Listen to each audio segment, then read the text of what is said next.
Ah. Hello everyone, how are we doing today? How's it all going? Right then, let's see, is the chat gonna work for me? Everything seems to be working, and we are starting off on what is gonna be Dreadnought Day. So hello and welcome to Dreadnought Day. Now, I decided that what better day to pick to celebrate all things Dreadnoughts than actually the day that HMS Dreadnought herself is laid down. Commissioned 116 years ago today. So, hey ho, we have HMS Dreadnought. Night 687. I have to choose between Dr. Clarke and Drax stream tonight. Yes, you will. But, and I say this in the nicest way, I know which in your heart you'll choose. No, go with which one you prefer. We're good friends. Right then. So, hello, Graham Handler. There's hello, Zusky. 968 for everyone. 40 years between Dreadnought and Vanguard. Less than that. Less than that. HMS Dreadnought here is 18,410 tons in normal load, 21,000 tons in deep. 21,000 tons in deep load. I think I'm going to go for a lot of this today. We can watch how many bottles he goes through.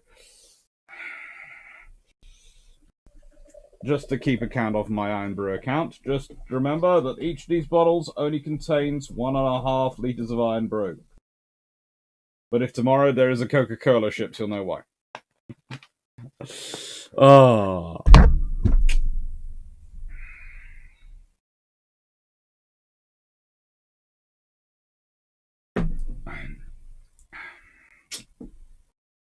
Graham Hamlet, you've been using Google Translate on my Greek things. There are some fun greetings going on here.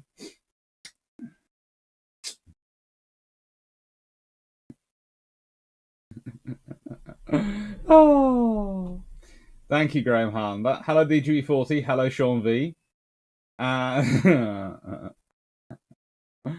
Right. So, and Des Moines. Oof, Des Moines. Hopefully, I think I remember to put them in. This is one of those interesting scenarios where, frankly, there are just so many ships to look through. And to get this done in roughly 2 hours, it's actually going to be over 2 hours. In the end, I couldn't get it down 2 hours. I've had to put each slide onto 90 seconds. So we're going to be going through, over the next 2 hours and 15 minutes, broadly speaking, the entire gamut. It says, broadly speaking, entire gamut of Dreadnoughts. Where they started, i.e. HMS Dreadnought, which has just been up, and the last one to actually be laid down, the last new class to be laid down. Okay? And let me clarify that. I've done it in class order. Because there is one French ship which doesn't commission till 1955. So the second of the Riccolo class, of course, just to be annoying. So, now this, of course, this is the Invincible class, the first battle cruisers, and you'll notice that it's gone British Dreadnought, HMS Dreadnought, first battleship, and now the British are starting to churn out battle cruisers as well. Straight in on the commerce warfare, straight in on the economic warfare. And that is a big factor in the Royal Navy's thinking in the whole this period. So you have to always put it into the two sets, the battleships and the battle cruisers. And this is why, I would always put it as battleships are about command of the sea. They're about fighting the battles and going, we own the sea. Battle cruisers are about control of the sea, i.e. oh, we're going to stop you sending your trade through. We're going to make sure our trade gets through. We're going to do all the jazzy stuff, navies like to do. And that's the differences between the two. And it's trying to marry up those two roles, which causes most of the trouble in the development of dreadnoughts. Because the whole thing is with the pre-dreadnought and all the battleships back that time, they'd always been slow. So you'd always had dreadnoughts, battleships and cruisers, first, second, third rates, and fourth rates and below. You'd always had that sort of scenario. Suddenly, you have dreadnoughts, which are doing 21 knots. That's faster than most merchant ships at the time, let alone most other battleships.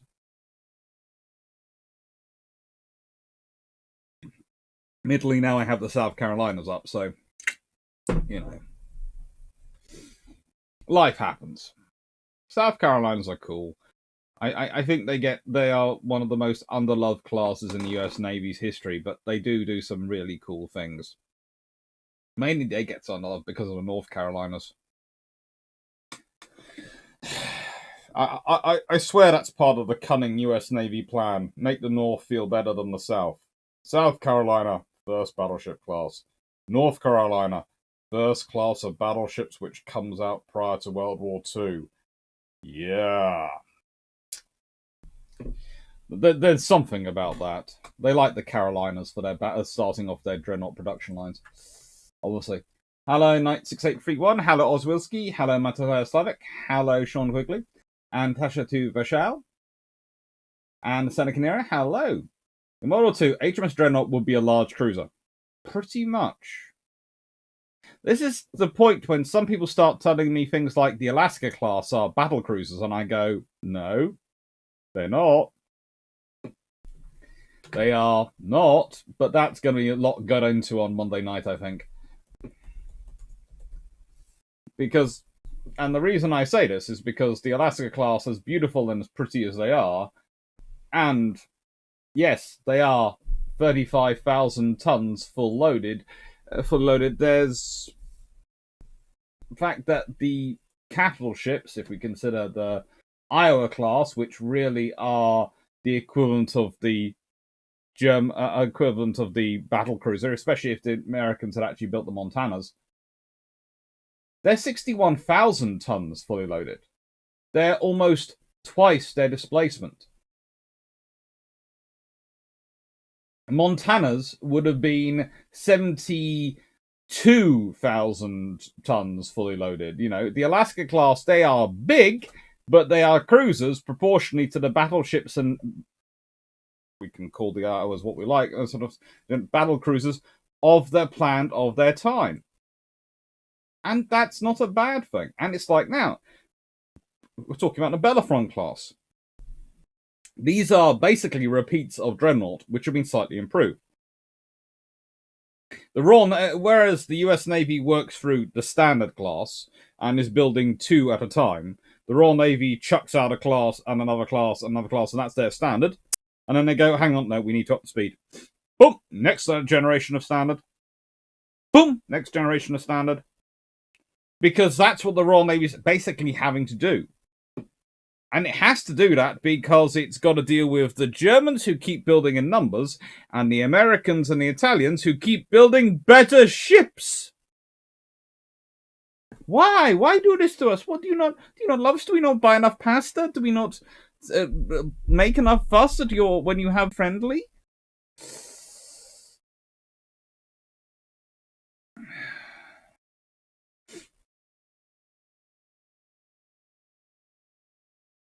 It's fun, though. It is fun.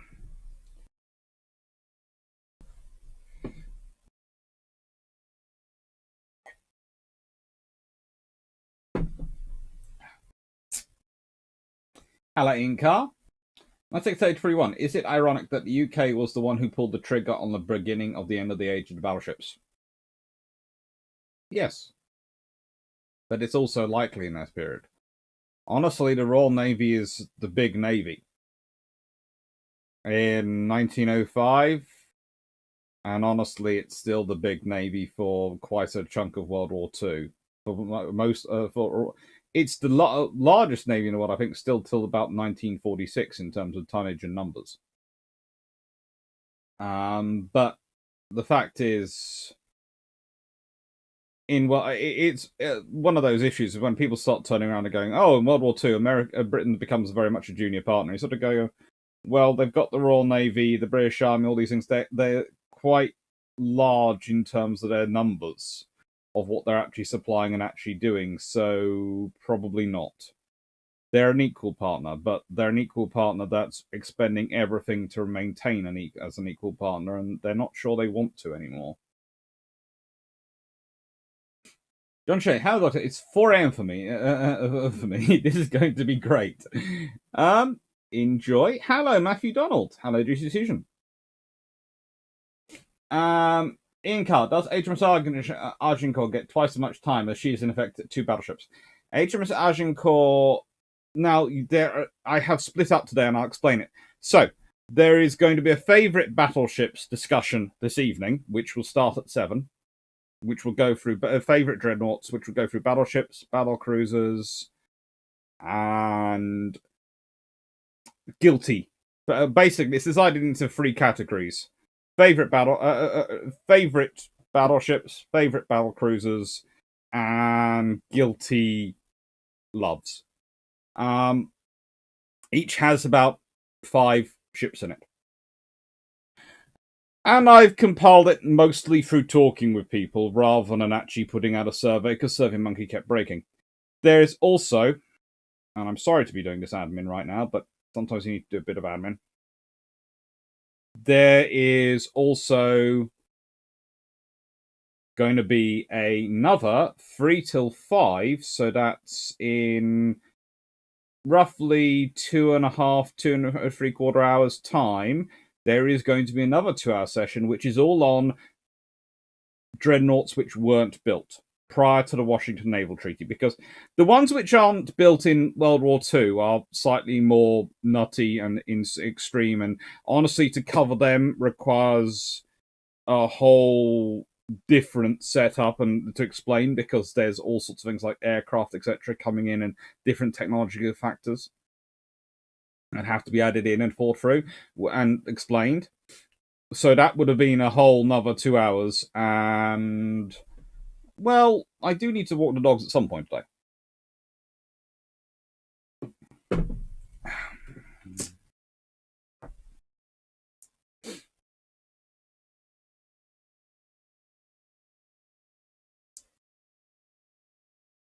Hello, Loki.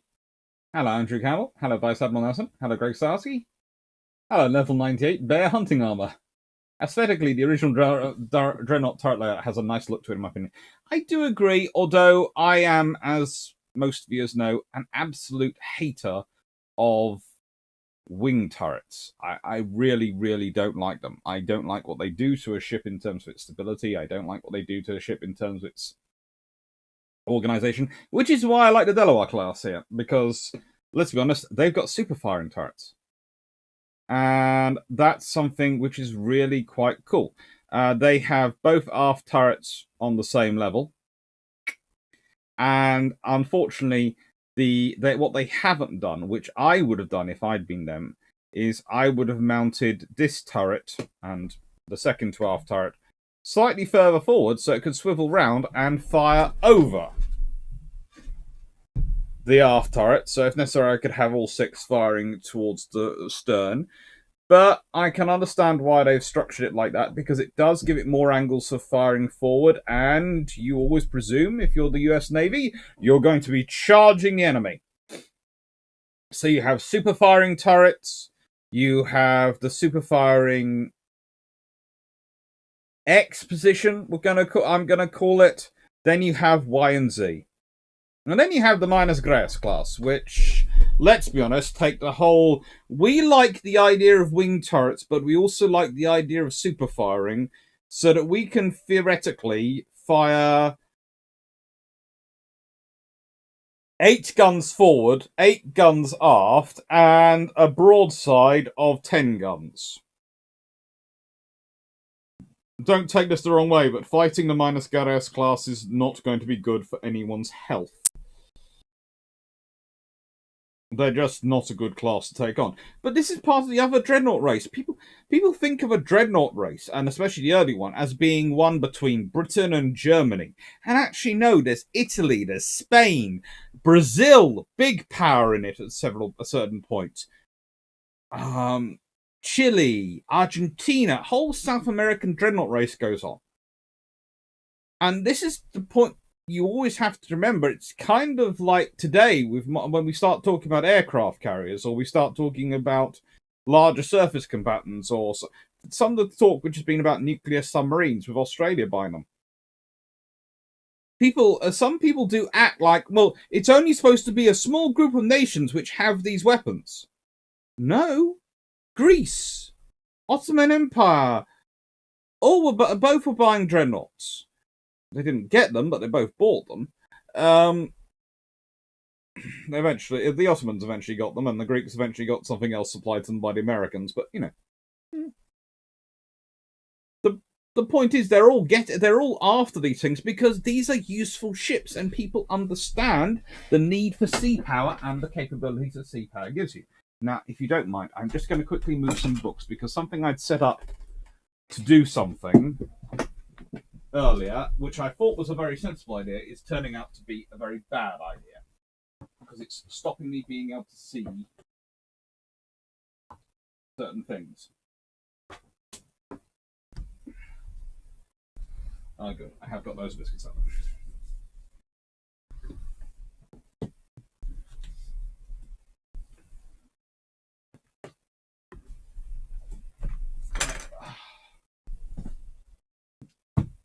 A very good idea, right up until it wasn't a very good idea. Kind of like the Dreadnought battleship, which was a very good idea right up until it was definitely not a very good idea.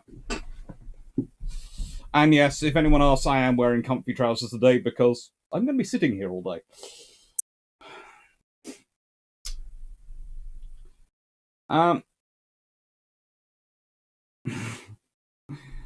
Just saying, to be honest, the British also have to deal with the French who built weird stuff. Yes, that does affect the British.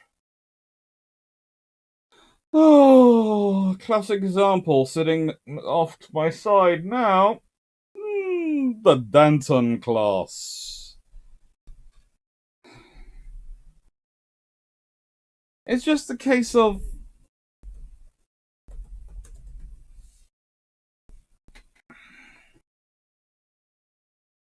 it's a semi-dreadnought. Why? And before anyone wonders, the usual thing of, oh, they must have ordered this earlier. No. They were ordered in they were ordered in 1905, 1906. They were laid down in 1907, August 1907. October 1907, January 1908, May 1908. Oh, June 1907 was actually Voltaire was named and laid down first. And July 1908. So they are all laid down a fairly large chunk after the launch of Dreadnought.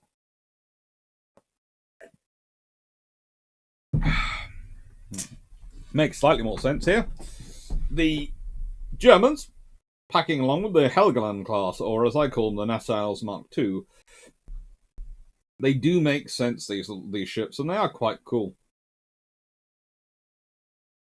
There are limits to their capabilities, but, not much. Morning, Stafford Thompson.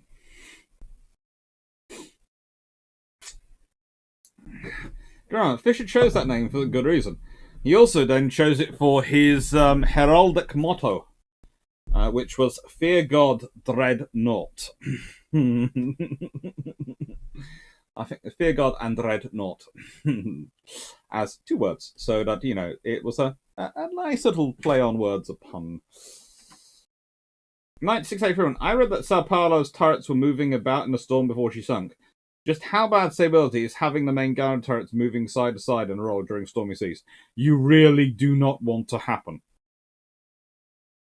It's also another reason I don't like wing turrets, and that's because you have so much weight on the edges of your ship.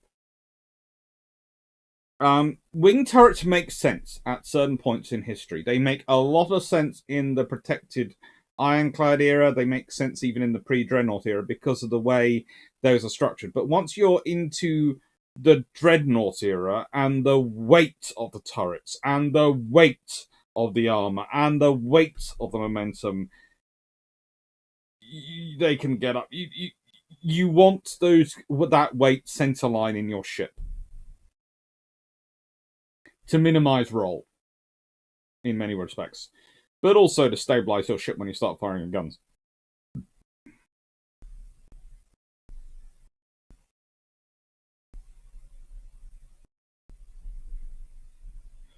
Oswalski, would Dreadnought style battleships called still that after the first ship if the first new battleship had a less cool name? Well, you have to remember they almost had a different name. Because very nearly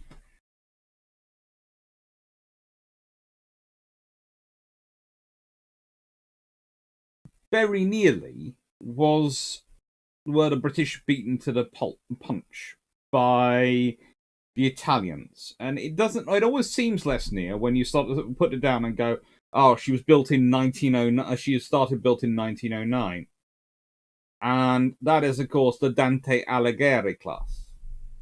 But you have to remember that Vittorio Ciminiberti has been advocating for a battleship with main guns of a single caliber for many years by this point, and actually at a certain point they almost built the Dante Alighieri. They've been talking about that design for about 6 years.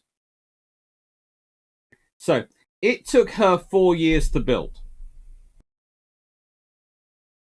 Now, if the Italians had the maritime infrastructure and had actually made the decision earlier, if they'd started off in 1903, even if it had taken them 2 to 3 years, they might have just beaten Dreadnought to the punch. But they didn't. They didn't have the infrastructure. So we could, conceivably, under that circumstance, have been calling them Dante Alighieri class battleships, or Dante battleships, which could be quite interesting. The other interesting thing about the Dante Alighieri's, and this is the Italian one, is that it has treble turrets. In that it has it has three main guns per turret. So it has a broadside of 12-inch guns with only 4 turrets, which I find pretty cool. I do find pretty cool. And it's copied for various other reasons by the Russians, but it's something you realize as you're looking at the earlier Dreadnoughts. What's pushing the development of the Dreadnoughts, what's pushing development of their firepower, is not necessarily the nations you think it is. I've done a whole series on 1905 to 1914 where I've gone into this into a lot of detail. And into all these ship designs in a lot of detail. So that's why I can do this in 2 hours, because if you need to, there is another reference library sitting out down there.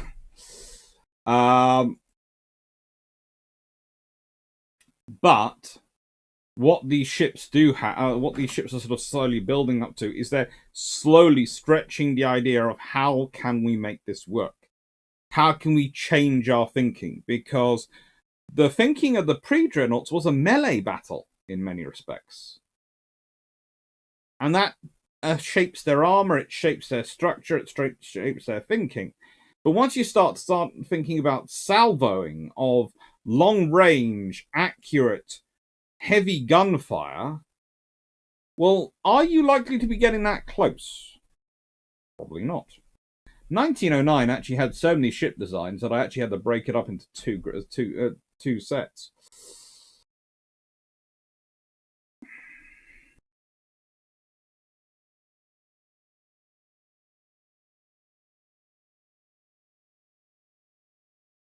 Sean Quigley, when a country paid a yard in Great Britain to produce a ship, but it was press gang the DRM, was the country accommodated?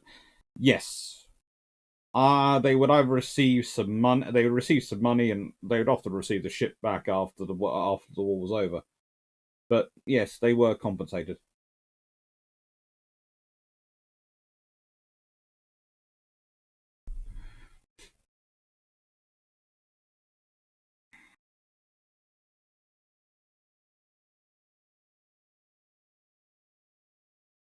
Nicholas, I do wonder what the French plank holders thought they saw when they saw the Dantons. They surely knew what other countries already had. That caused issues in the French Navy, and that a lot of people, in many ways, the Dantons and the French dreadnoughts, especially the French semi-dreadnoughts, are products of the Junocole. It's Drac's favourite line that the Junocole mucks up French heavy capital ship construction more than anything else. And whilst I, to an extent, don't agree with that fully, because I think that, frankly, French maritime infrastructure was already pretty mucked up even before the Junocole, it definitely doesn't give them any help when it suddenly comes to, yeah, you now need to build dreadnoughts. Really? Because if you look at the French Navy and the Junocole philosophy, they should have been all over battle cruisers like white on rice.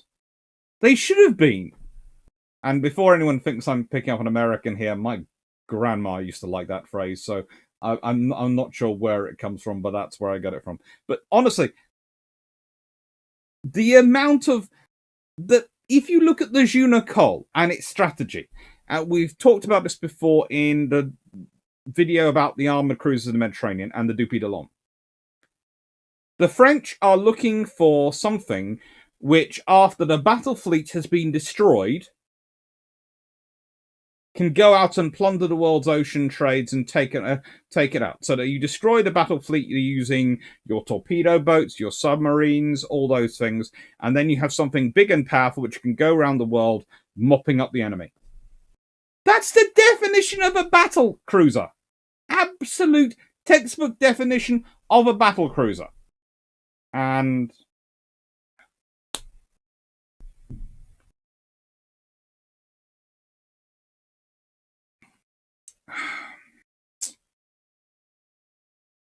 I hate wing turrets. How to muck up a perfectly good ship.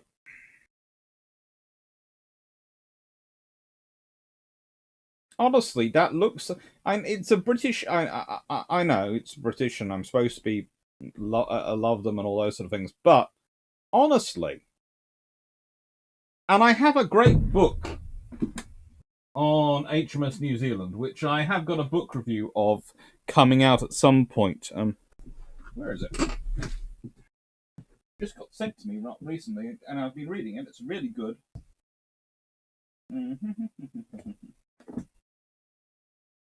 This is why I had the pile next to me, but they were blocking all the questions. That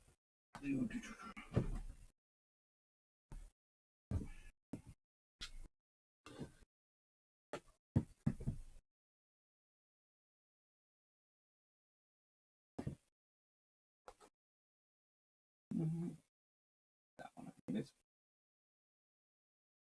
Yeah, that one. It's a really cool book, New Zealand. But you will never, ever convince me that those ships were good looking. They just look like someone's gone, add another bit. Add another bit. Where we put in the guns on the wings. We'll have them firing across deck. Really? You don't want your main guns firing across deck from one wing to the other? You're going to ruin your own hull. You're literally going to ruin your own hull because it's flying across the main deck, which is your strength deck.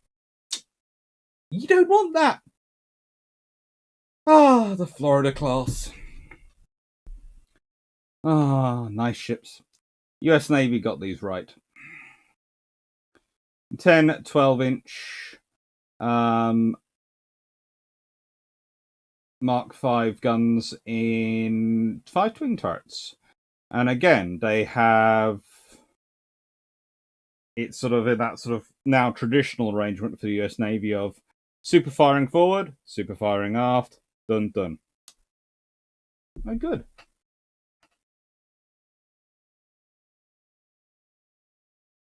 There's asking, French procurement system was very slow making changes to designs when something unexpected, like Dreadnought, happened.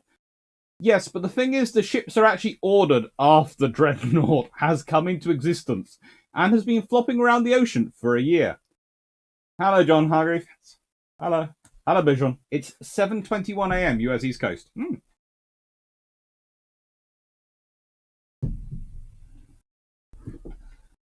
John Shea, ball 23 on the West Coast, and I'm going to get some coffee.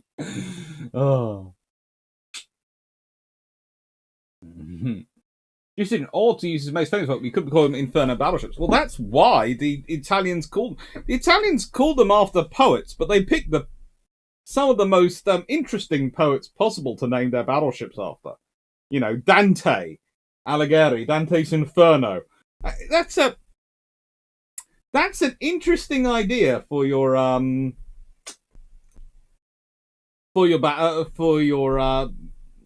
battleship to be named after, what it's going to bring to the table. We have the Kawashi class of the Japanese, which is another of those semi-dreadnoughts. And the reason it's a semi-dreadnought is because whilst it technically does have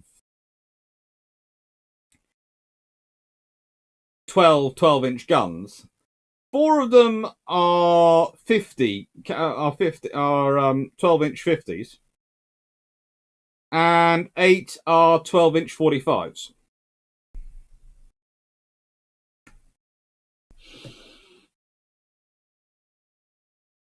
Industrial reasons. That's awesome. And the triple 12s could maybe upgrade to twin 13.5 or 14s.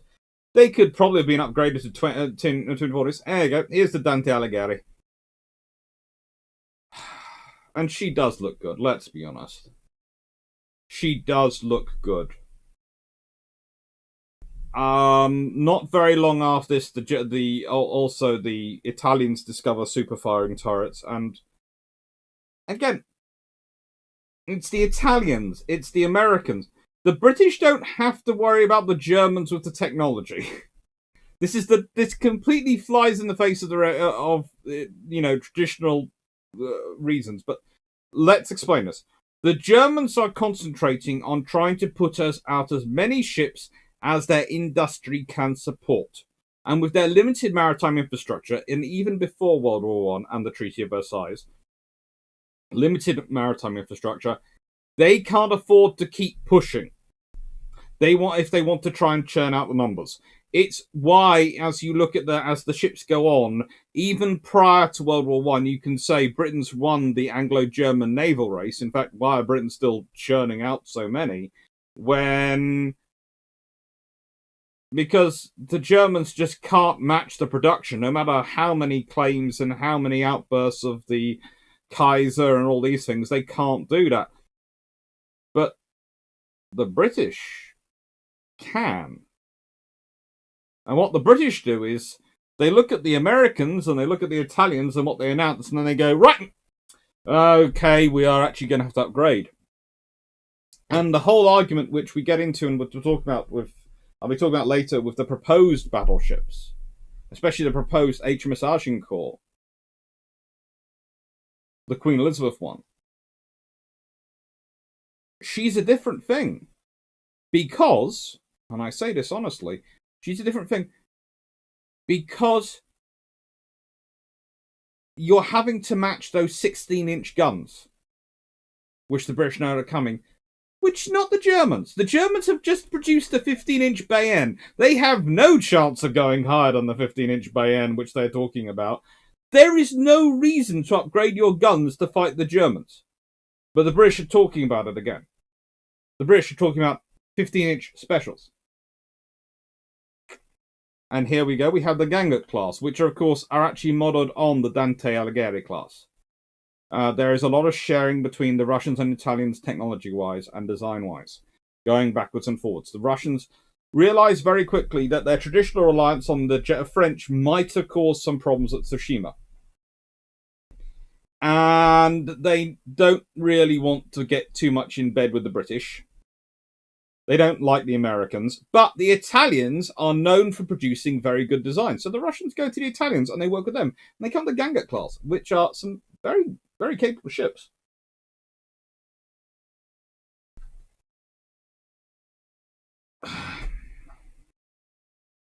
Fun fact, the SMS Vibris Unisys, Tegosov class, preceded Dante Alighieri and had not only triple, but triple super firing turrets. I think I have already covered the Teganov class. I haven't. They'll be coming. Graham Handler, Dante's Inferno. Yes. Dan Freeman, did the French actually build the Dantons to uniform class, or are they a class in name only? Pretty much name only. There are individualities on every single ship. And winding back, wasn't it possible to add the structure? Did the USN naming committee have someone humming Sweet Caroline while they were coming up with names? Potentially. I have no idea. But every time they're starting off a new series of ships, when they do their Dreadnoughts, they start off with their Dreadnoughts, their South Carolinas. When they start off with their World War II production line, it's North Carolinas. Knight 6831. France had 3 battlecruiser designs. They did. They didn't build any of them.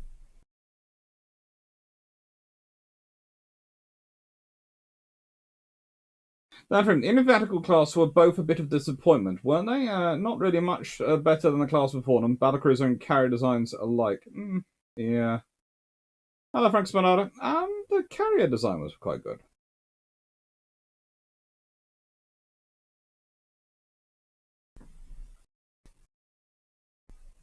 Inca, what was your favourite ship at age 16 and now? Ooh. I'm not getting into that because it's going to come up. The favourite ship from 16 is coming up to that in the later discussion tonight. That's from 7. Now, Graham Hunt, New Zealand, in comparison, New Zealand, it had divine protection. That could have they could have put a trebuchet in, it still would have survived. I think potentially it's kind of like the Blackburn. Its ugliness is its own protection. None of the rangefinders want to stare at it for too long as they're going, oh shit, we'll hunt another one.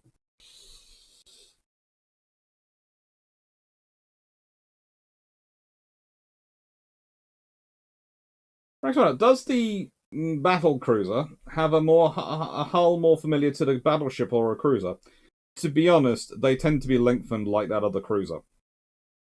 So if you consider this the Colossus class here, that's a good example of a battleship hull. It's a sort of teardrop shape.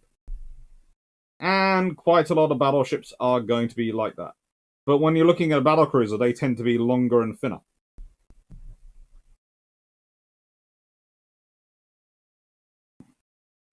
Good morning, Rick Wasava.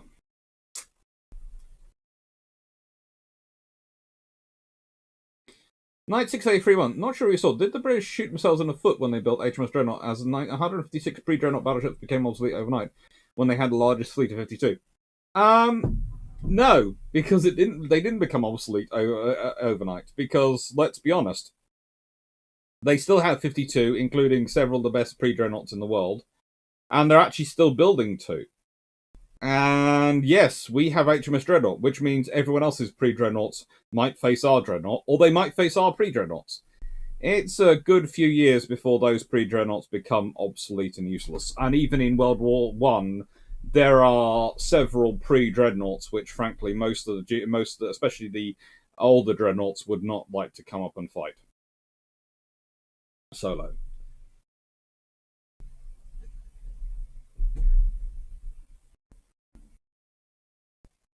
Darashratsky, I like the way you're thinking.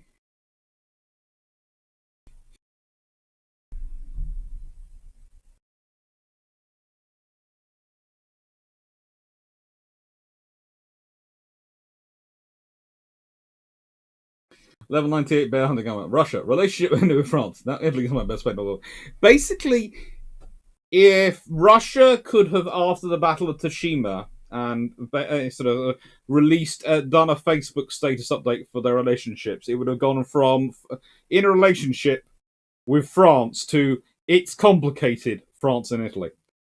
That would be literally how you would describe it. It goes from in a relationship, France, very very happy, to it's complicated. There be Italy as well. We can't decide,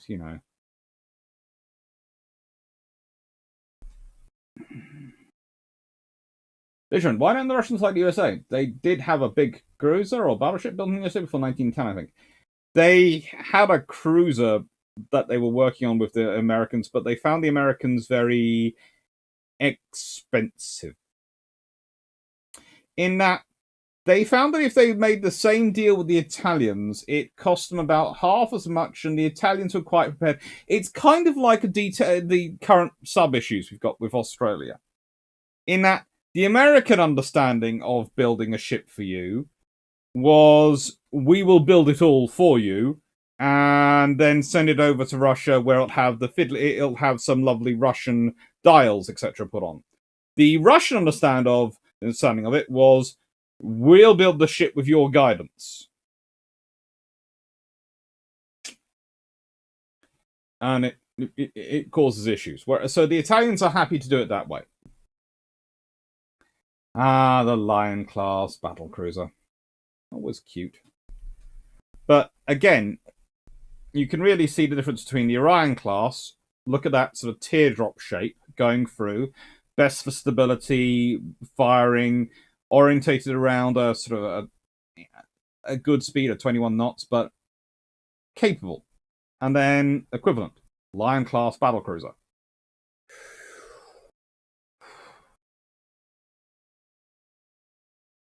And at least the British are now all centre line and do have super firing turrets, so they've had to go that one. But these things have 10 13.5-inch guns. This has 8 13.5-inch guns. So you basically drop a turret. Now, you can argue about where they dropped the turret from, because there may be many of you sitting there thinking, you know what?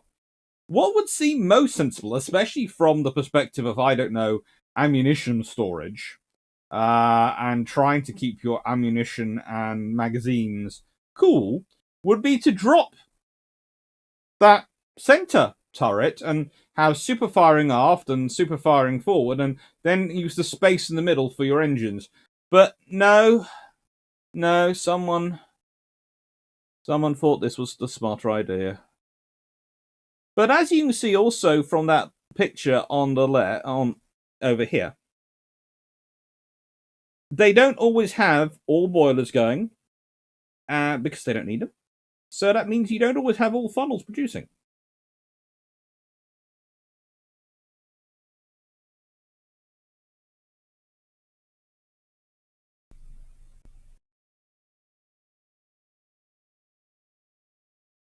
Thanks, Bella. If at Jutland, the UK lost 1st and 2nd battlecruiser squadrons, and 5th.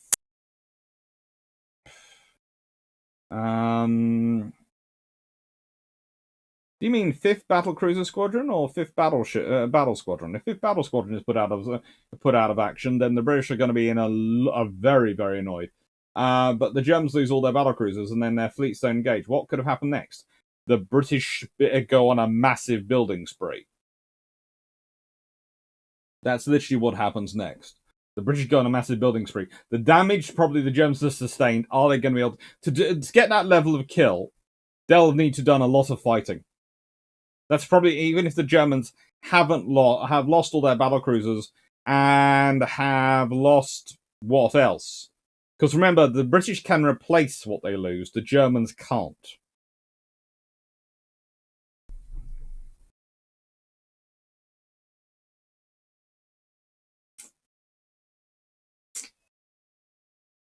Knight 681. The UK seems to have led the way in battleship development from Dreadnought to the end. Not always. One time I like wing turrets, the Espinonia class, because frankly they're so small that wing turrets actually make some sort of begrudging sense. Still think I could design them better as super firing, but you know, they're trying to save money.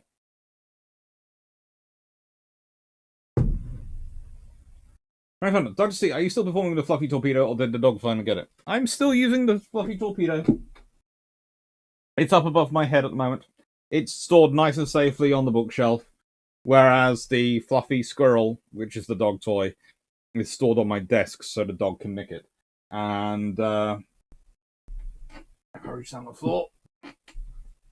The fluffy giraffe was on the floor. Dogs really like these ones. I'm not sure why. I think they've got lots of balls for feet, and well, this one he still has his ears, which is unusual. Both my dogs like to remove the ears of their toys. I'm not sure why. I'll put that there so you can find it later. Yeah.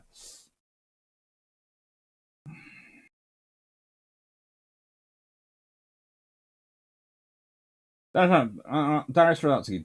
Russians have the dock space that helps with building ships for Russia, and the Italians still get paid. Just some components shipped from Italy to Russia. Pretty much. Dan, who was seeing DNC for the suboptimal designs? Right. So that's the interesting thing for Britain. The DNC, the post holders in various points, it sort of changes. But in 1902 to 1912 is Philip Watts. 1912 to 1924 is Eustace Tennyson Dennicott. So those are your two DNCs who cover the initial period.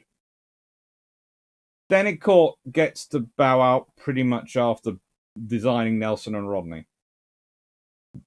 And the next really DNC who gets to design a battleship after that is Stanley Goodall. This is the Corsair class. Yes, they are the French.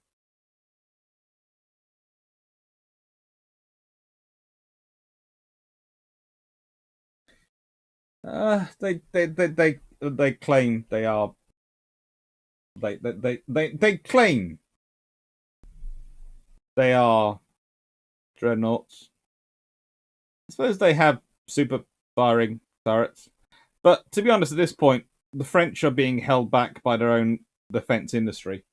They can build a 12-inch gun, so everyone, and they can build these ships very slowly. They do build them very, very slowly.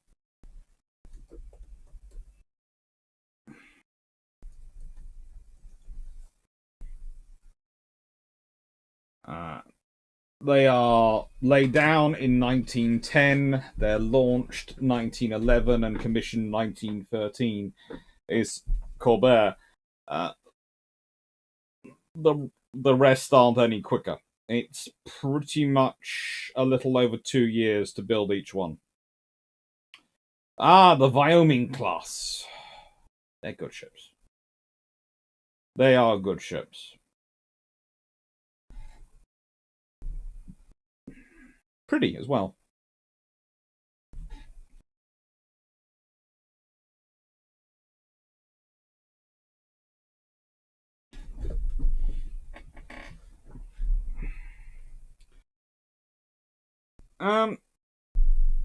Vickers also tried something 14-inch guns. Yes, so that's the interesting thing. The British go for the 13.5-inch, but we very nearly went for the 14-inch.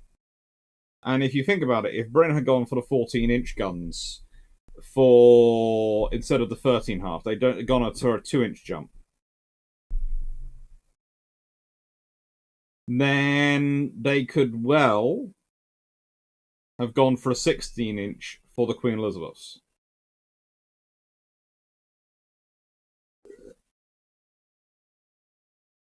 Which could change history a bit. Because if the British are building 16, have got 16-inch Queen Elizabeths and 16-inch R class, and 16-inch Hood and 16-inch Renown and Repulse, then you have all sorts of things going on for every other navy. The Americans and Japanese and how they respond. The Conte de Cavallo class. Now, these always interest me because you look at them very closely, you realise that the super firing turrets are both twins, but the base turrets are trebles. So they have a total firing of 13. Now, I'm just going to put this out there. Unlucky for some, perhaps. But, yeah, 13 guns. And they're all 12-inch. Now, again, this is the Italian maritime infrastructure. The Italians are able to produce the 12-inch. They're looking at their French. And that is the design. The Italians are in a freeway race with the Austro-Hungarians, and the French and them. And frankly, the Italians are winning. The Austro-Hungarians are producing the Tegetthoff and other very gorgeous designs. They do. This is a gorgeous design. But the fact is, the Italians are producing more of them. So the Austrians have great design, but not enough infrastructure to produce numbers. The Italians have infrastructure that can produce numbers relative to the other Mediterranean powers, but they can't push them forward as much as they'd like to. They'd probably like to have been on a 14-inch gun by this point. And the French are the French.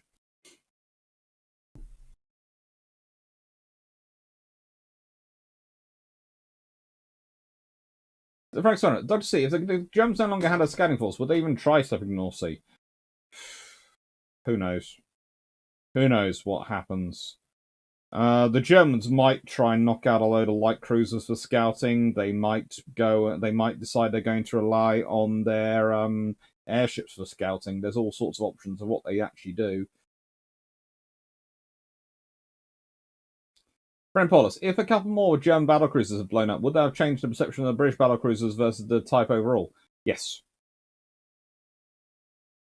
Because it would make everyone think battlecruisers as a whole shouldn't be involved in a battle. Which is true! Battlecruisers are not designed to go into battle, not even as your fast wing. They are not designed to start fighting the battleship. Their whole purpose is they're supposed to be fast enough to keep away from the battleship, so that they can go and prey on enemy cruisers, or maybe duke it out with enemy battle cruisers, but at long range, high speed. Not in a slugging match where they sit there and going boom, boom at each other. They are not duelers. They are lancers. Yeah. Basically, consider the let's consider European martial arts and that sort of thing, okay? If you ever see a melee where you've got everyone on foot with their armor on, with swords or axes or other things, and banging away at each other, hacking, really taking out, that is the battle. If you are fighting a battleship, you're in range. Now, conversely, if you're a battle cruiser, well, you're something of equal status because you're mounted on a horse. So you're quite seen. But you maybe have slightly lighter armor, but you have a great big lance. So you can charge in, smash, and move off. And get another lance. That is a battle cruiser's tank. You do not want to be the battle cruiser with the great big lance, duking it out in just walking around the people on the ground who have the big swords and are actually fighting in the melee. You don't want to be the battlecruiser that wanders into that. You are going to get your horse head lopped off. You're probably getting yourself lopped off. It's not the scenario. So, now to 1911.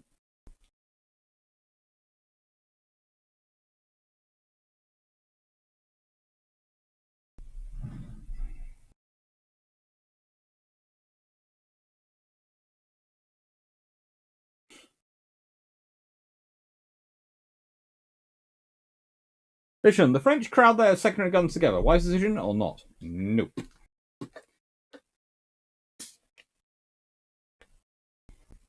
Frank's on it. Let this be known that never before I've heard this state pronounced as Wyoming. It's Wyoming. No Rodney class. Not got to them yet.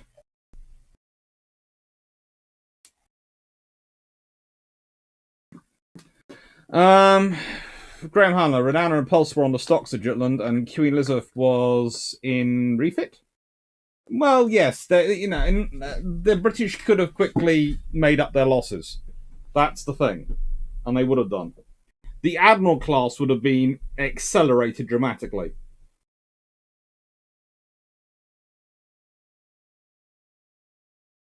The King George V. The first King George V.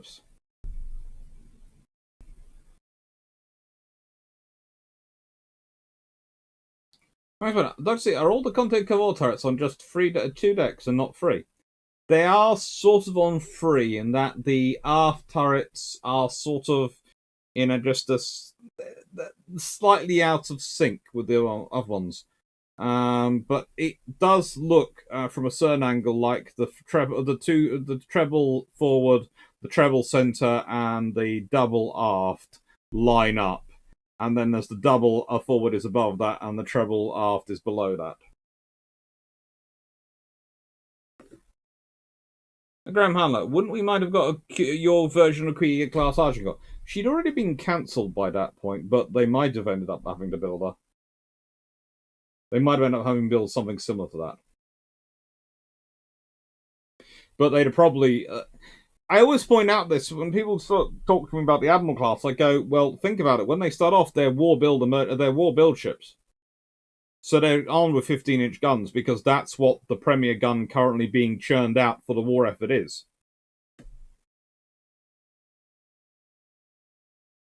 Otherwise, they might have gone for a bigger gun.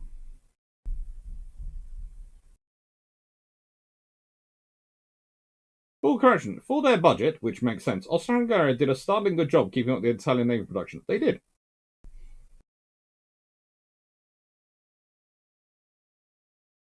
Level 98 bear hunting armor. That's a fun one to say. Not actually, whenever I say it. Was there ever design or an idea for an airship carrier? There are lots of ideas and designs put forward for airship carriers. They never really took off because it's a lot more complicated than it sounds.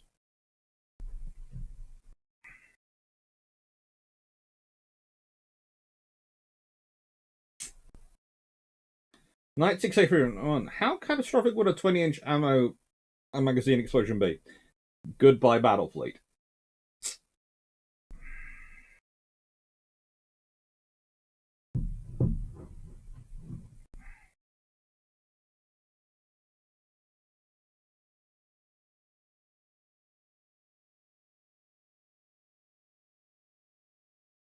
Graham, what Sturdy did to Graf von Spain history as such. Yes, that's what your battle cruisers are designed for. They're designed for economic warfare. They're not designed to start doing all those things that they end up doing. So this is one of the most interesting ships in terms of naming convention. It starts off as Rio de Janeiro. Then the Brazilians decide they don't want it. They want something slightly better. And then they set onto the Ottomans, where it becomes the Sultan Osmani Evel. And then basically World War One's coming, and the Royal Navy goes, the Ottomans are rather close to the Germans. They are. Do we want to give them one of the most powerful battleships? No. Right then, HMS Agincourt, you will be. Vision, heavy versus light cavalry? To an extent, but heavy cavalry still sounds so much faster than what a battleship would be.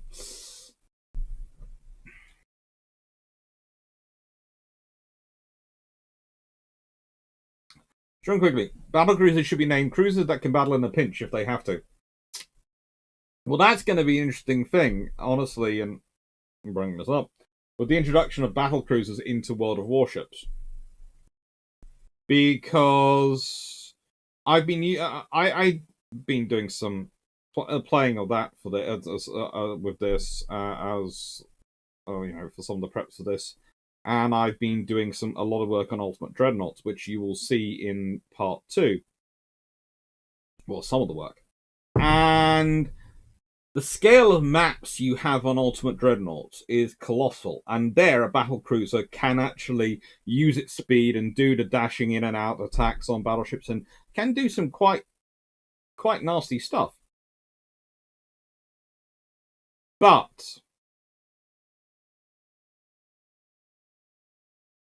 a lot of warships, the maps aren't that big in comparison. This is going to be interesting with battle cruisers on there.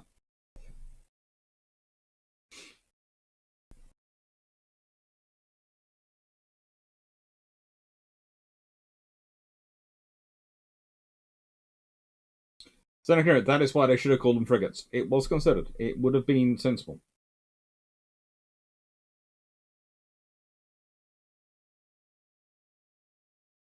But as Juicy Fusion points out, they couldn't. They didn't call them because it was bad. It was considered better press to call them battle cruisers, because the other question would be turned around. Well, we've just built the world's best new dreadnought battleship, and now you're not building. You're building frigates. Why aren't you building more of those? No, we're building battle cruisers. Sounds better.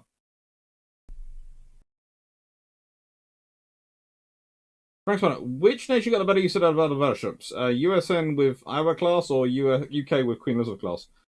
Well, USN got one World War out of the Iowa class, but then got Korea and various other years from. So, whereas the Queen Elizabeth class, Britain got 2 World Wars. And the whole interwar period.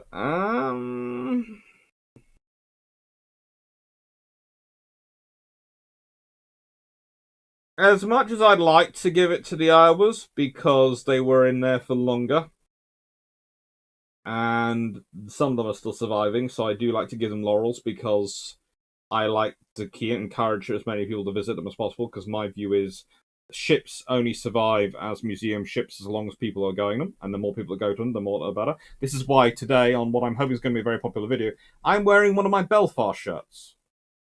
Admittedly, this is a World of Warships Belfast shirt, but it's one of my Belfast shirts because I want to encourage people to go to HMS Belfast, because I know coming up at some point they are going to have to dry dock us soon, and that's going to be incredibly expensive. And they are only going to get the money from the government and various other places to do that. The National Lottery Fund, I think, are probably going to have a bid made to, and all sorts of things, if there are enough people visiting them to justify it. So I want people to visit HMS Belfast. I want people to visit the Iowas to keep them going. But honestly, I think probably thanks to 2 World Wars, I reckon the British probably got better use out of the Queen Elizabeth than the Iowas in that, than the US got out of the Iowas in that sort of matchup. Very honestly, seems like example of poor naming. If you name something battle cruiser, well, originally you have to remember battle cruiser is like armored cruiser, light cruiser. It's 2 words. It's the press which combine it into 1 word. So it's supposed to be 2 words. It's supposed to be battle cruiser, like armored cruiser, light cruiser, torpedo cruiser, scout cruiser. All these things, they are not 1 word, and battle cruiser should not be 1 word.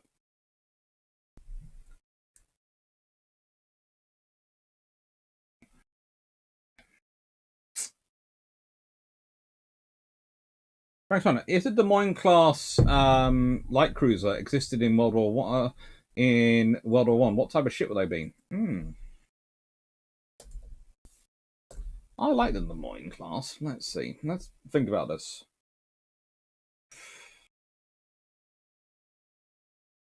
Well, they have 8.8-inch guns, so they're not going to be in the battle cruiser or battleship ranges. Probably they would have been heavy cruisers. But at 21,000 tons fully loaded, they would have been cruisers of the traditional style. Because remember, cruisers often were bigger than battleships. They often had to be. Because they had to do long range, they had to do the scouting missions, they had to find the enemy, and they had to protect trade routes. So all these things meant that, honestly, cruisers were often bigger and often had to be bigger than the battleships.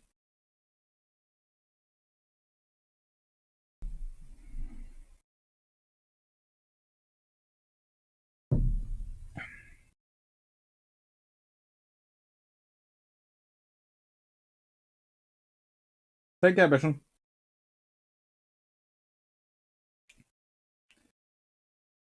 John Evans, I like the term Dreadnought Armored Cruiser for the Invincible class, though Blue Cruiser a far truer representation. I'm not sure about that, but this is the Almirante La Torre on the Canada, HMS Canada. And that's one of the interesting scenarios we'll probably be talking about. I'll be talking about when I'm talking about the potential battleships, because imagine the treaties if you turned around to Canada and gone, well, we know you bought 3 battleships and you've built a whole battle squadron and all these things, but under the treaty system, you're not going to be allowed your ships. No. That wouldn't have happened. So, honestly, you would possibly have ended up with America having to deal with the fact that Canada could have ended up ranking in with France and Italy.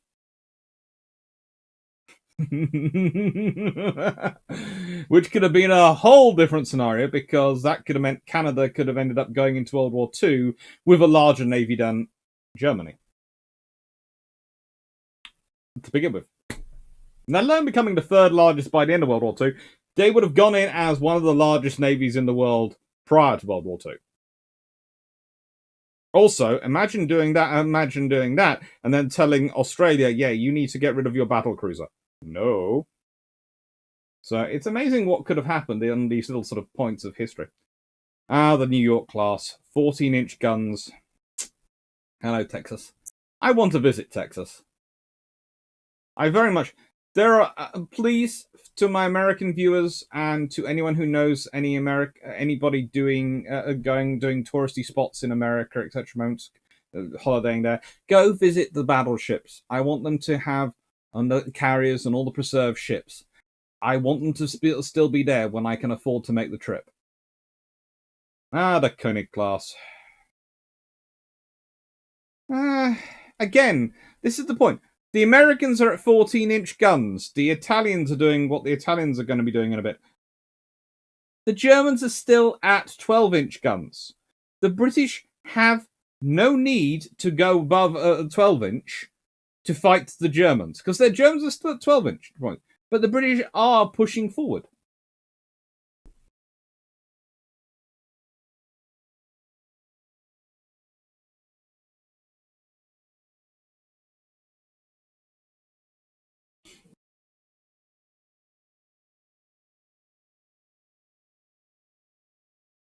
If they called battle cruisers raiders, then at least someone would have got the role in mind that they didn't use so they didn't misuse them. But the RN don't raid other countries. The barbarians do that.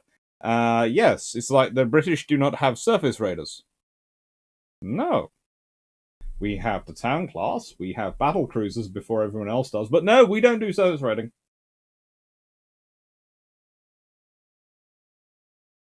Dan Freeman, I'd call Iowa's versus Queen Elizabeth classes about honours, even in terms of use, although given how many times the Iowas were in commission versus reserve, the QU's probably got more sea time. As said, it is about even.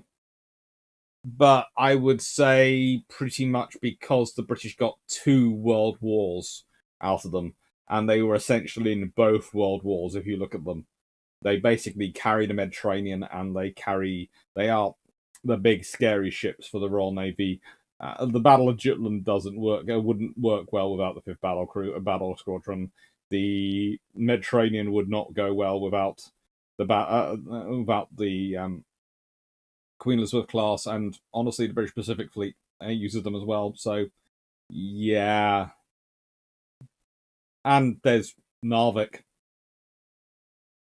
and various other things. So, yeah, I'm sorry. I like the hours. As I said, I would like to give them that, but because they're actually survived, whereas the British didn't keep any Queen Elizabeths. And I know there's the financial reasons why, but I still think some money should have been found somewhere. You can't tell me there weren't some people with enough money made from running the various factories, etc., during World War II that couldn't have clubbed together and gone, you know what, we're going to preserve that on these ships.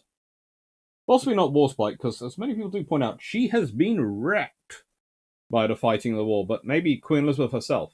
And that would have been a lovely one to preserve, especially with Princess Elizabeth being the one in line for the throne. That would have been a lovely one to have preserved.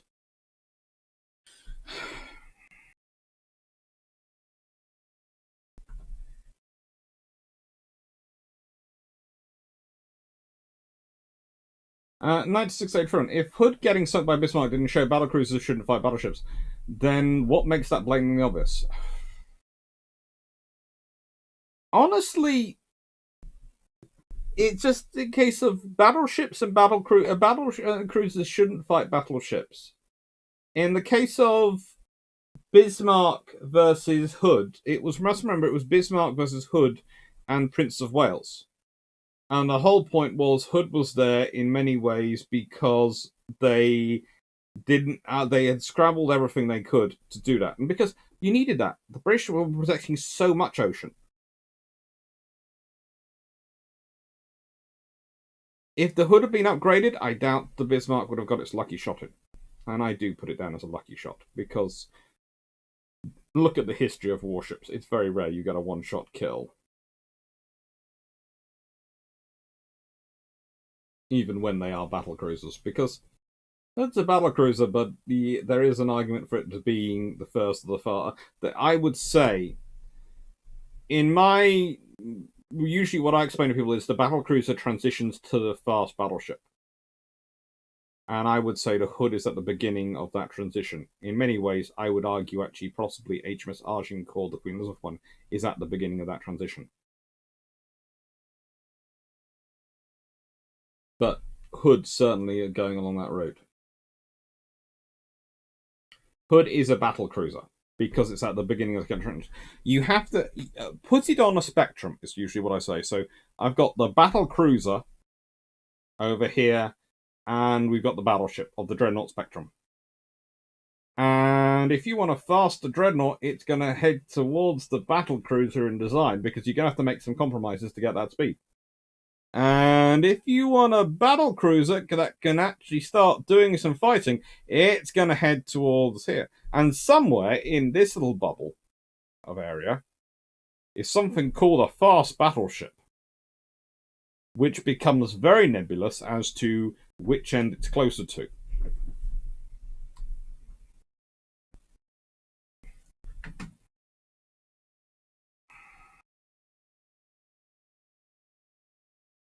Dan Freeman, imagine if Hood had the refit instead of Renown or Warspite. Preparing to counter Bismarck class and destroyers? Basically, Renown has the refit first, and so does Warspite to prep the way for the others. So you can be if it's one of those things. Move World War II along a year, and Hood will have probably had her refit. Start it in 1940, Hood's probably had a refit. Start it in 1941, Hood's definitely had a refit. Possibly Repulsor's had a refit as well. All up to what we call Renown level.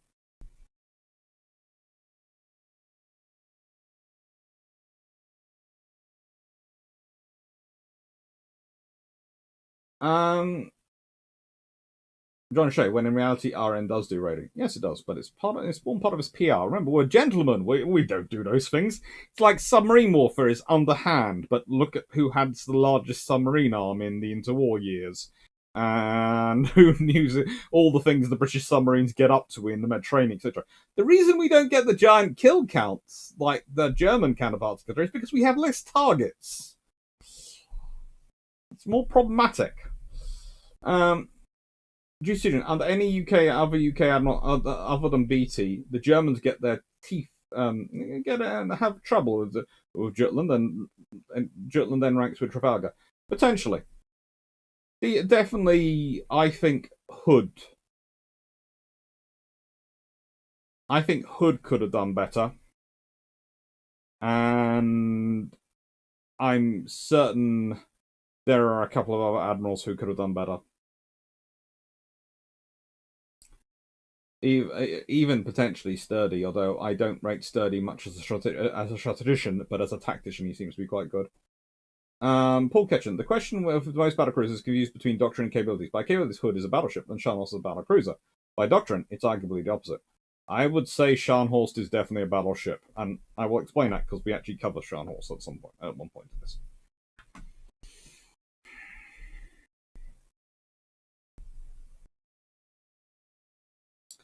I was actually in PL. We have even problem with class name translations for heavy ships. Most common is Panzernik, which is equal to armored ship, so probably inspired by German Panzer Chief. All right. Also, right after the second engagement by the battleships, the German pre-dreads seem to have beat back the battle cruisers. What happened in this battle? Oh, that's an interesting point in Jutland. And really, I'm going to have to do a Jutland video at some point. But I just don't want to do one on top of Drax, because Drax's Jutland video was just quite so massive and so great.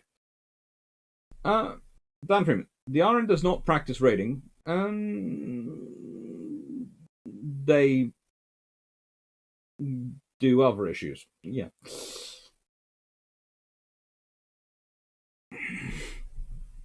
Time for a second cup of coffee. I'm glad to hear it.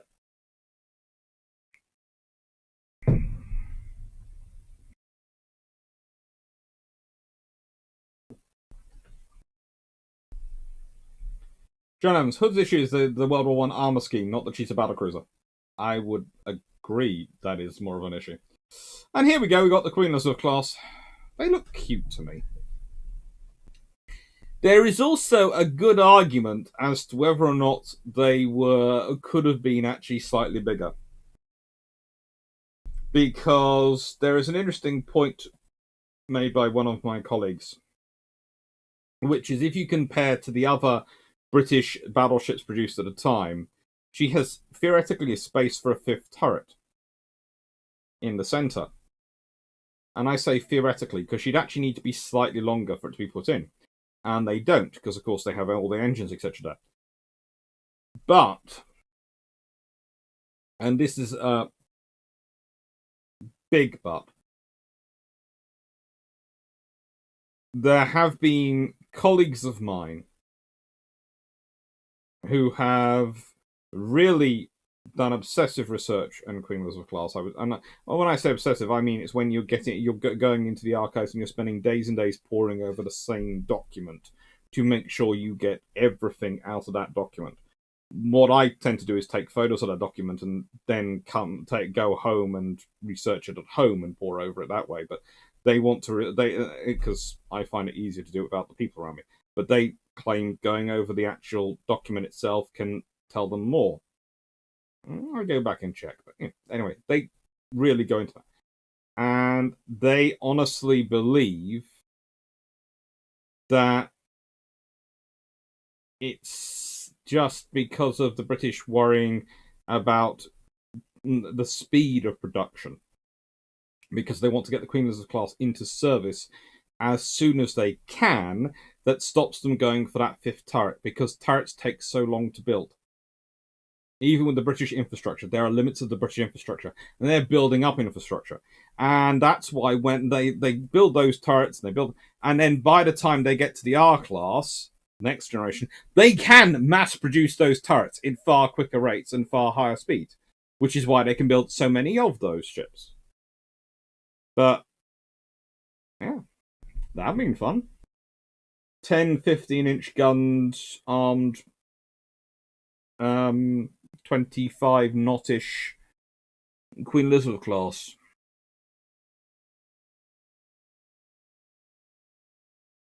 Could have also done a Andrea Dore style refit to them into war period, i.e. take out center turret, add in extra engines.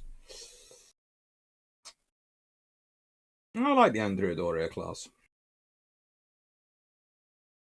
Now it's the French Bretagne class. Oh, goodness gracious me.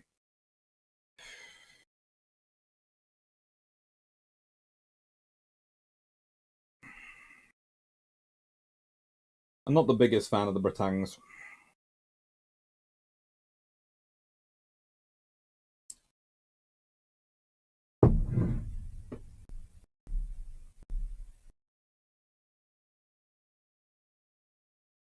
Knight 681. I have my doubts about if it would have saved HMS Hood. It probably would have done because it would have probably involved having to move that ammunition store. So probably would have actually done that. Very saucy. So where do you place the Congo on the fast battleship transition compared to the Hood? Well, the Congo starts off towards the battlecruiser end, and then it goes through an upgrade and ends up to in the sort of fast battleship battlecruiser end.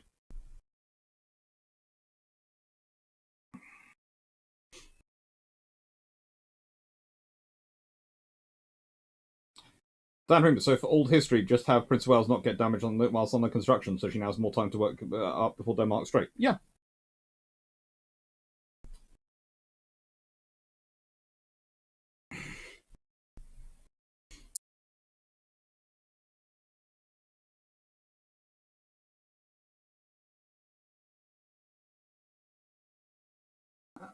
Still, so the best way to deal with Turpentine Norway was to tell the Free Polish forces they can have her if they can capture her. I don't think that would have been fair to the. Well, the humorous side of me would like to say fair to the Germans, but I honestly, they're actually getting to Tirpitz and capturing her would have been a massive feat. I wouldn't put it past them; they're very inventive, the Free Poles, but you know. Which right, if the Quees had gotten the boilers Jellicoe wanted, I'd say there's little doubt they would have been classed as fast battleships. I don't disagree with you. If they're capable of 28 knots, then they're fast battleships. 968. Was there any point in refitting a worn-out Hood given the huge cost in Britain's finances time, or had World War II not happened, would Hood have been retired? No, Hood would have been refitted, and honestly, Britain's finances were fine. There is a. You have to be quite careful when you're looking at the economy and you're talking about Britain's finances in that period, because there is a lot of sometimes of justification of what happens in later scenarios based on a certain reading of how things go. The British economy in the mid to late 1930s has a lot of money going around it. It's capable of supporting a lot of work, and they are doing a huge amount of naval work. The main problem with the Royal Navy and its budget in the 1930s is that they are competing with a massive army rearmament program and a massive air force rearmament program. And the government doesn't want to spend oodles and oodles when they're hoping to deter conflict. So they're hoping to spend at a level that deters conflict, not to fight a conflict. So honestly, based on what they're already spending, remember, they are building the King George V class battleships. They are starting the Lions. They have already are refitting the Queen Elizabeth classes. Some of the HMS Royal Oak and some of the R class battleships are being refitted. They are doing HMS Renown. They're looking at HMS Repulse as well as Hood. They have destroyers coming out. They have aircraft carriers being built rapidly, and some being. They have new aircraft being developed for. They have a lot of money being spent. So honestly, finding the money for refitting Hood, that's already budgeted in. That's not a problem.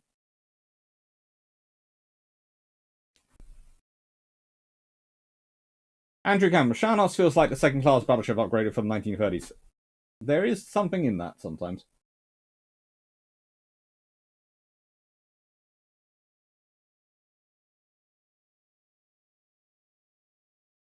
Dan, I believe it's policy and doctrine of the channel to not believe BT did anything praiseworthy, certainly after 1914. It's not policy and doctrine. He does do some things, but honestly, he also makes so many strange decisions. We've been over the torpedo aircraft carrier. We've been over his. He has the option that he can retain the fleet air arm as part of the Royal Navy and let the RAF have all the ground-based squadrons of the RNAS and all the bomber squadrons, and he doesn't do that. He basically says, "Oh no, have it all," presuming that always the Royal Navy. Basically, he assumes that the Royal Navy will always have a political dominance, which means they'll be able to make the RAF do what they want. And that's a very conceited position.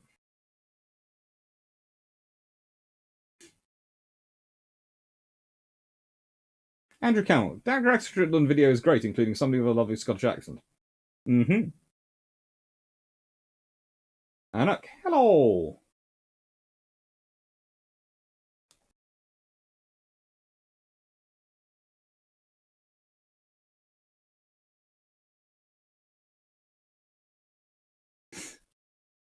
The Bayern class. Now, this is the Germans' real answer to the Queen Elizabeth, but let's be honest, and this is the point I usually use when I'm starting talking about this as whether the British have won the Dreadnought race with Germany by this point. Germany orders 4 of these. They complete 2.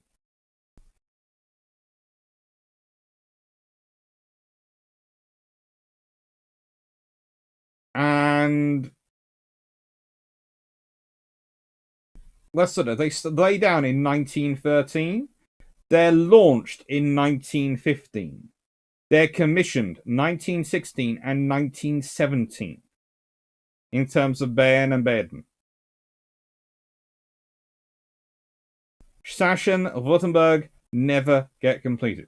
So if you think about it, during World War II, the RN is still World War I. The RN is still building and completing battleships. Lots of them. They can afford to take losses.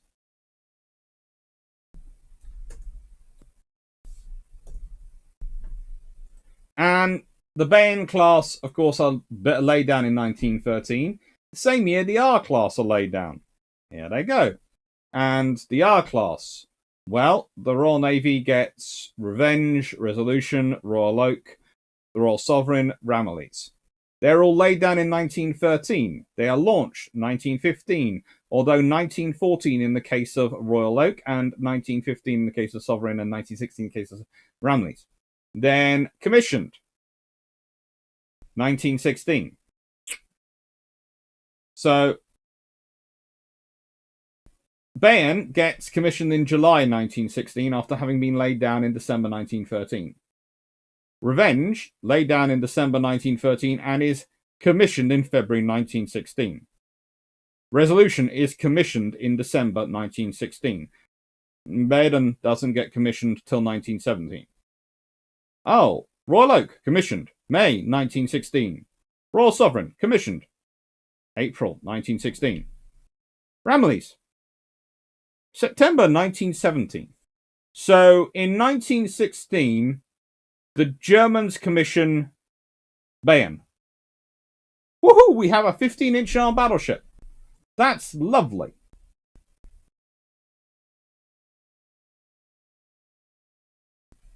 We have a 15-inch armed battleship. We are very, very happy. But the trouble is, by that point, Britain has 4 of its R class, with 1 more coming, and 5 Queen Elizabeth class. Soon they'll have 10. Oh, and they've got 2 15-inch battle cruisers, which will be commissioned in 1916 as well. So the RN has 11 15-inch armed ships to Germany's 1.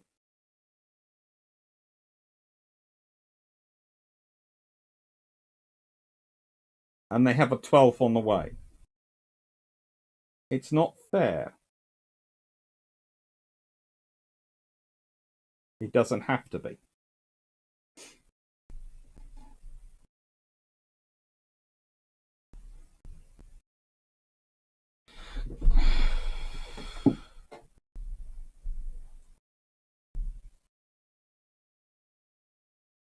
Mm-hmm.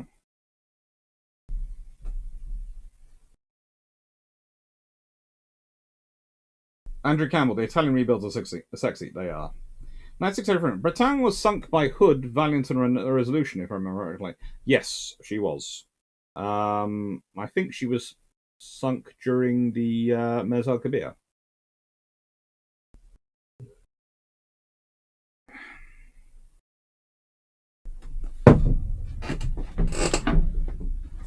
Talking of floppy research assistants, I think. Hello, big one. You come down here. Hello. Hello. Oh, hello. Yes, I know. I'm getting mugged. Oh, hello. You only like coming here for biscuits and attention, don't you? That's what you come for. Yeah. Don't tell your mommy. Right. Let's get on with the questions.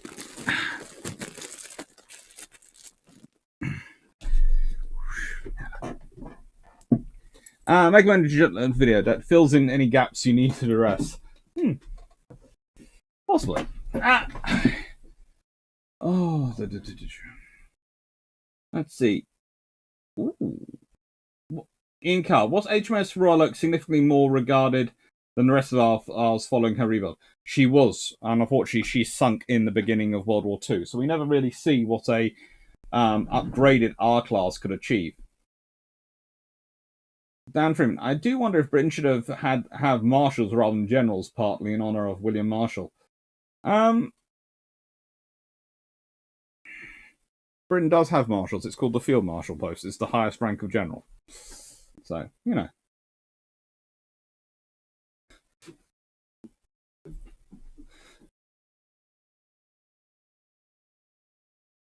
Rapper, refitting a warship makes me wonder how many times much can you refit a ship and still consider it the same ship class. Anyway, another way to look at it is how do you decide between should refit and new construction? Basically, it depends on space in your yards. If you have space in the production yards, i.e. the slipways, then you might want to build a new ship. If you nicking them, squirrel. If you have more space in your fitting out yards, then you might consider a refit because it's easier to. It's where you have space, and it's your maritime infrastructure and industry. Hello, you up to something?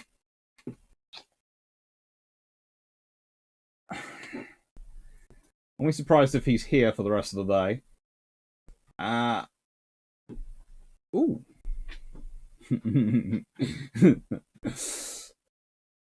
Let's see. Knight 603. Two of the R class super dreadnoughts are resolution SSBNs, and Ramley's was to be the fifth R class. Yep. They were. That's basically when battleship SSBNs start becoming capital ships of the seniority, so they get the capital ship names. They're just in all the renowns. The time the RN builds a hot rod. Yes, they are, and they are good.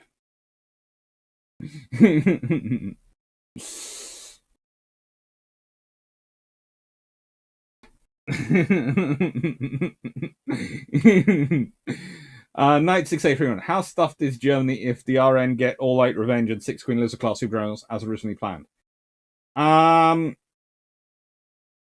If they have all 14 and they manage to, let's put it this way, if they have all 14 and they're in commission before Jutland, then Jutland would have been very, very painful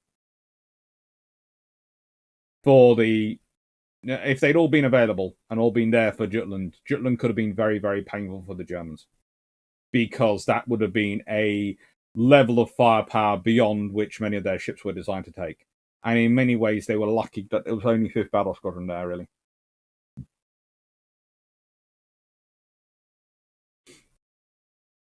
John Adams, I love Renown, but why did they decide to give her less armor than the Cats? They gave them less armor, but they were more careful where they put the armor. So that actually gave them some advantages. So, what is your favorite dreadnought? Well, I would normally answer that question, but there's a whole video about that later this evening. We have 3 videos today. So the favorite video is actually a favorite dreadnought is actually the video later. So I will not answer that question, sorry, because it's coming later in an entire video.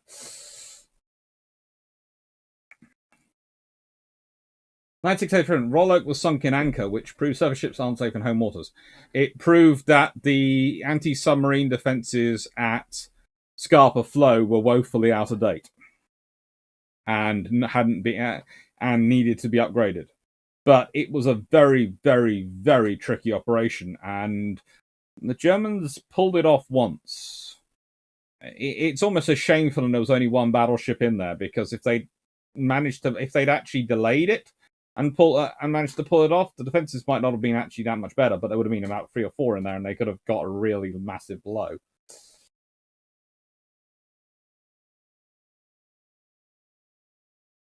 I was asking, HMS Courageous should be rather an abomination cruiser. Rebuilding them as carriers was the best thing that could be done, apart from scrapping. Scrapping was the best thing that could be done. Rebuilding them as carriers was the second best. They are large light cruisers in so many ways, but you have to include them because you have to discuss them at some point in the Dreadnought discussions. And I rather like the Eze class. The Japanese produce some very, very cool ships, and this is 12 14-inch guns. As you can see, they've done as much as they can to make sure these ships, their guns line up. And we're only up to 1916. Think of all the classes we've covered. We've been going for an hour and a half almost. And think of how much of these classes that we've already covered. These are the classes of battleships. This is the real problem with dreadnoughts when you start to think about it, and battleships in this period, is that there's a huge construction load of them. And as you're going to see once we get into the night, there's very few, very, very, very few. And then there's another surge of them prior to World War II. And then there's nothing. So there are 3 or 4 generations of battleships which could have existed, which don't happen, which could have seen the evolution of designs and development move on really quite interestingly. James D. Hello, James.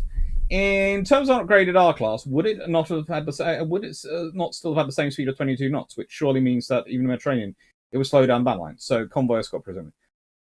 I think because they managed to put in slightly better boilers, I think Royal Oak could actually get to 23 knots. But yeah, they're still probably convoy escort. But let's be honest, if she's doing 23 knots, she's also useful for a few other things. She might. Well, let's put it this way: you're going to slow down your Queen Elizabeth class to 23 knots, but you might do that considering you've got an extra set of 15-inch guns coming along.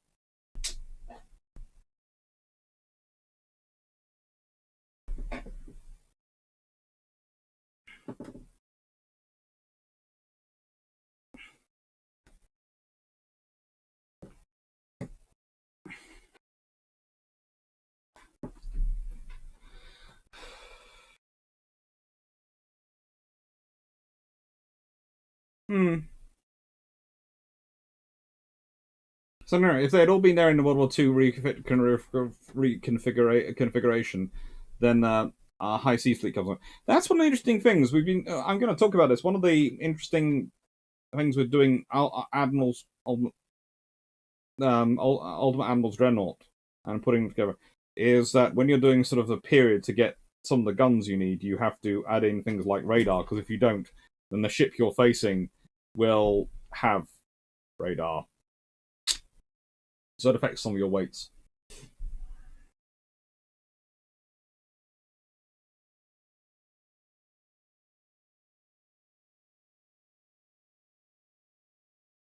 If you could argue that the Atlantic is 2 different oceans, how many oceans is the Pacific made of? 2. It is made of 2, north and south. Same as Atlantic. We tend to treat them as North and South Pacific. North and South Atlantic. What are you licking? Why are you licking my leg? Oh! Hello. Are you trying to lick a helmet? You want me to put this on you? Is that it? No. We won't do that. You're not wearing the helmet. I know, you want to. But no, you're not. Right, Nick Waters. If someone goes begging for a battleship and then doesn't really do anything with it, I'd say that's a waste, unless it's a deterrent effect. Pretty much.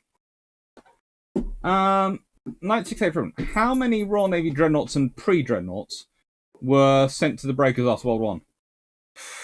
A huge number.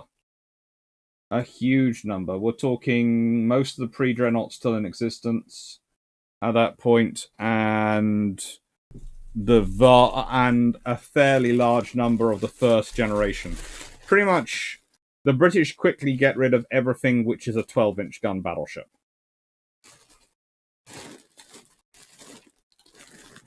And they are keeping the 13. They keep the 13.5s around mainly because they're basically using them to try and argue their case for more ships in Washington. Washington Naval Treaty.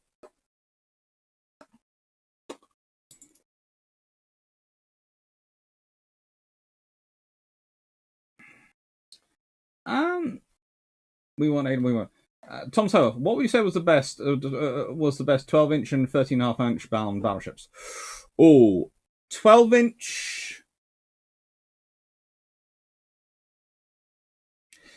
You see, there's part which is tempted to go for the Dante Alighieri because I just like that one. I like the Italian design, but probably the Andrea Doria is the best 12-inch armed battleship that's produced because they're still producing the 12-inch battleships at that point. 13.5-inch, then you're pretty much limited to mostly the British, and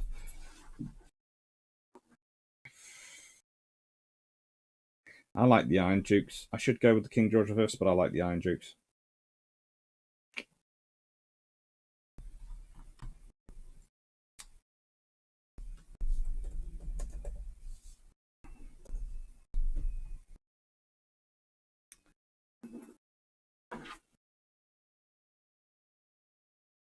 You know that yes, King George V is sort of properly there, but Iron Dukes are just they're pretty.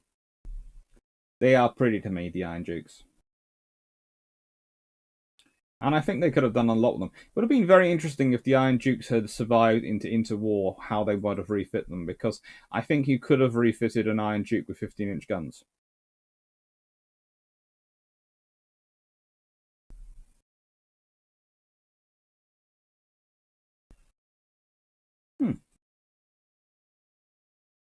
Colorado class.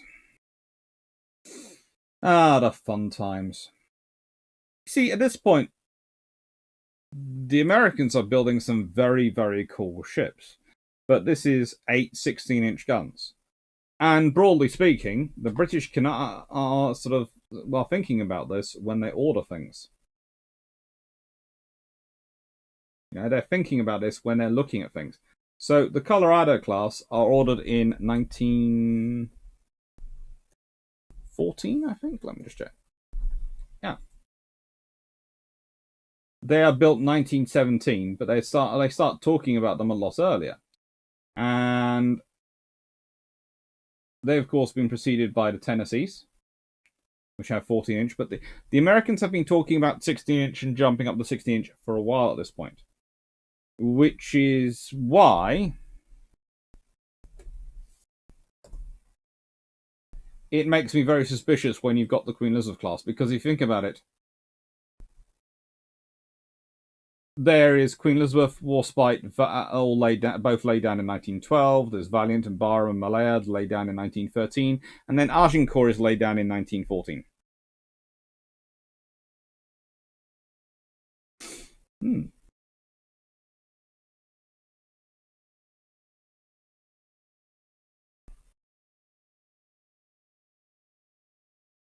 The Nagatos.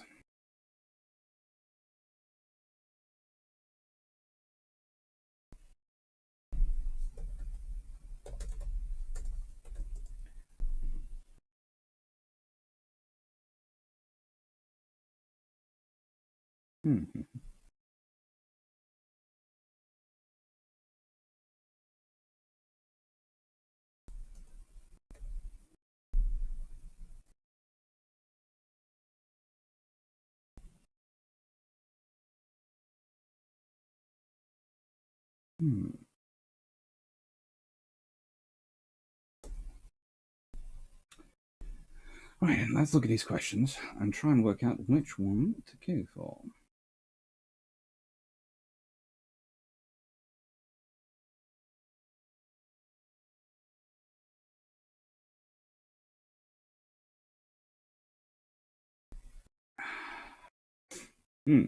Right, you or Drax should do a video on the manufacture, distribution, all the components it takes to build a warship. I was explaining why there's a limit on how fast you can build them. That is the real problem for things, and that's also something that a lot of navies were running up against. It's okay. The British, when the US Navy starts ordering 4 at a time, the British are going, but they're not really worried. Because if you consider, infrastructure-wise, till about the 1920s, the Brits have a huge amount more than everyone else. A huge amount more than everyone else.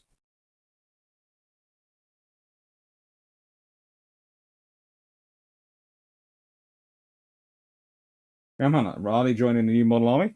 Not quite, but possibly.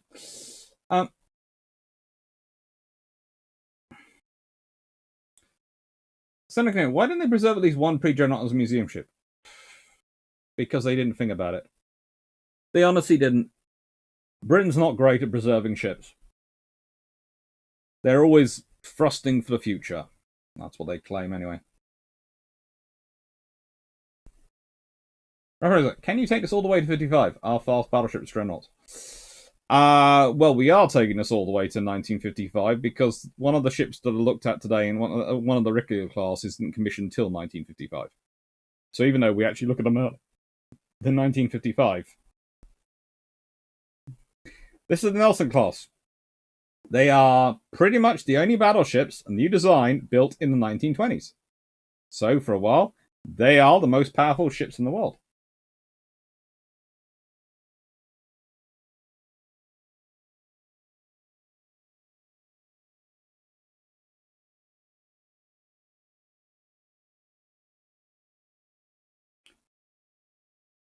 Knight 681.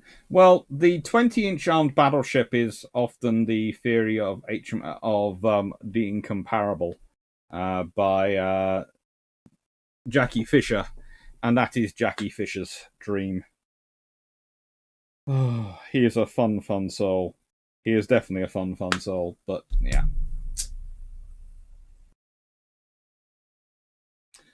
Level 98 Hunting Bear. What's your favorite 14-inch armed battleship? Probably the Tennessees. But I'm not getting more than that. Rapper is like, Iron Duke sounds cooler than Sovereign Sledgehammer. Possibly. Graham, didn't the Iron Dukes have the capacity to be really upgraded? The Germans did try to sink her a few times. They never did. They did have the capacity to be upgraded, and that's the interesting thing. The Iron Dukes potentially could have been upgraded to 15-inch guns. You'd have possibly had to lose a turret, like the Italians do with the Antidoria class, but you could probably have upgraded them to 15-inch. And they might have been better than the I class.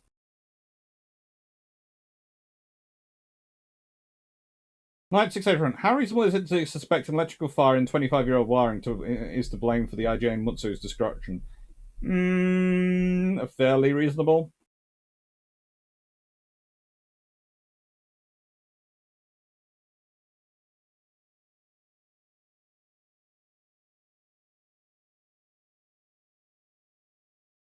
And Iron Duke, if I remember, has her 15-inch guns taken off, but does spend part of the war pretending to be something else. She's used as a target ship. Seawinch, in Colorado, where the US surprised at the relative poor fuel efficiency of the turboelectric drives versus reduction gear steam drives, or did they expect it? They were very surprised. They thought they managed to square a circle, and they hadn't.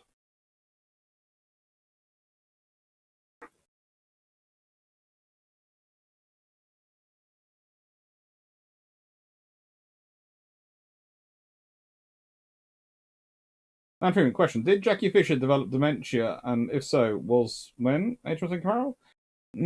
Not really. Jackie Fisher just went. There is a certain point in some people's lives where you start to believe your own hype. And that is the problem for Jackie Fisher. He believes his own hype as being a visionary, and he is a visionary in many regards. But begins to take on a life of its own in that he's almost predicting things in order to stay relevant. There is, if you think about our current times, and we in every nation there is someone like this. You can think of people who used to be very big, very important people, and they now write newspaper columns or articles where they basically predict all sorts of weird things just so they can stay relevant and part of the national conversation. When their time really has passed and they need to quietly step back. The Dunkirk class. Yeah. And I do have a bit of a soft spot for the Dunkirk class. They are nice ships, but they could have been better. But to me, they actually make sense sort of in the Mediterranean, because in the Mediterranean, everything's quite quick and you are probably going to be pointing at your enemy. Whereas it's sort of when you're fighting in the rest of the world, you have to start making sure you're covering everywhere because there's actually space for them to come from different places. Knight 6831, the RN needs someone like Jackie Fisher now. Nah, they have. There is a gentleman called Jerry Kidd who is very, very smart in the Royal Navy at the moment. So I wouldn't say they need someone like Jackie Fisher. They have someone better than Jackie Fisher, I'd say, for current days.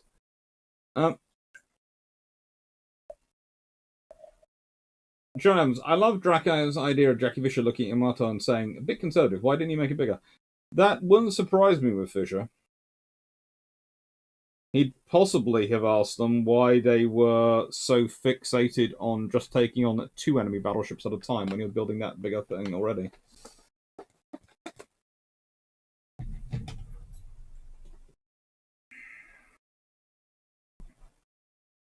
I was asking, how does British weather affect long-term mothballing of ships? Maybe US has better conditions and it's easier to preserve ships? To be honest, there is easier places in America to preserve ships than Britain. But America does preserve ships in places which are not too different and similar to Britain. It's basically just willingness to cost. Mitchell Oates, hello. Before the Washington Treaty, what would have been the Iran's response to the 1920 South Dakotas and Lexington battlecruisers?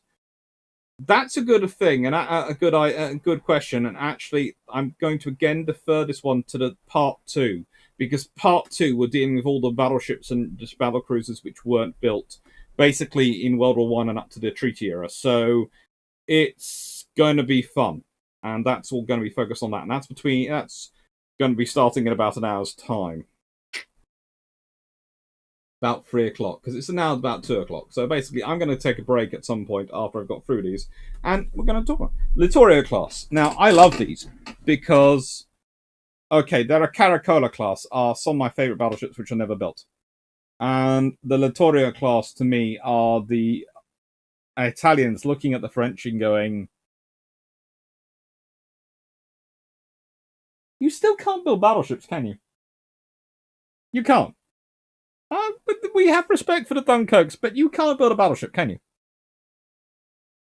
Because basically, this has got 75% of a Dunkirk's firepower, fore and aft. So it rates in at about 1.5 Dunkirks. Ouch.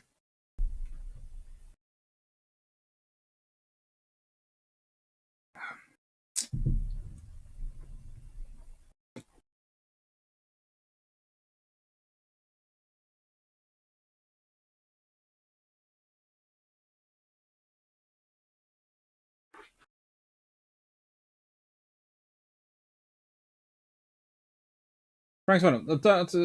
See, a total of 158 ships were scrapped and or decommissioned by the treaty. Mm-hmm.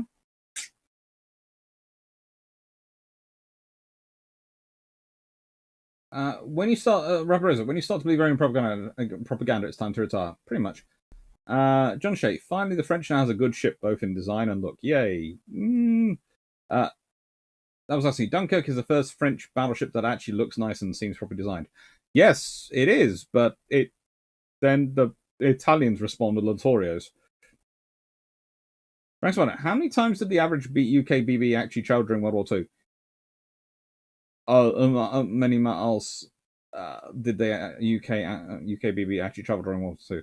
A long way. Several did several trips back and forwards across the Atlantic. Several were wandering around the Indian Ocean. A lot ended up in the Pacific. I think Warspite probably went round, did the equivalent of going around the world a fair number of times.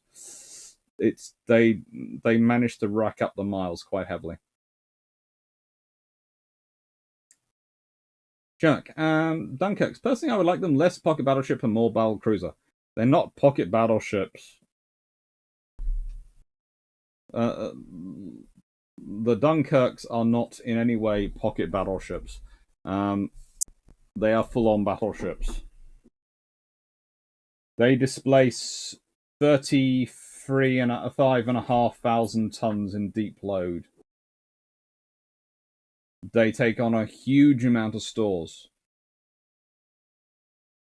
which is why they can do nearly 8,000 nautical miles at 15 knots. Or they can go for nearly 2,500 nautical miles at 28.5 knots. And they have a top speed of 31 knots. Rickaloos are, well, how do I put this? They're interesting. They are 45,000 tons, pretty much full load. Top speed 32 knots. They are a fast battleship.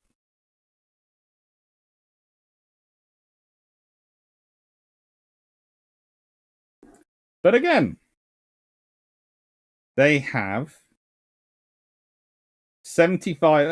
A Littorio counts for, well, one Littorio has 1.5 times the firepower of a Rickaloo class, and they have a 75% focus. Sharnos. I thought these would start many questions, so yeah.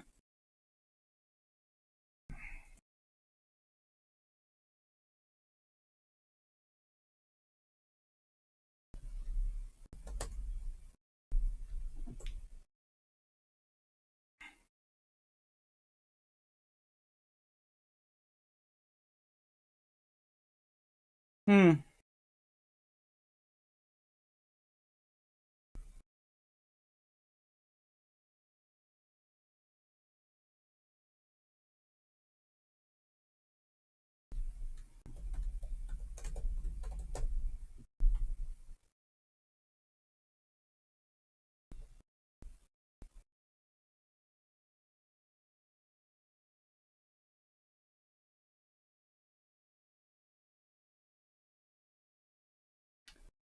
That's it. What questions we got? Ooh.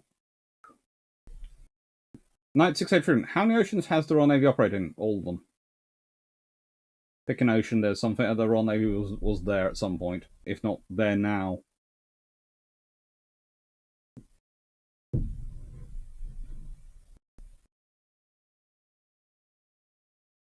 Hmm.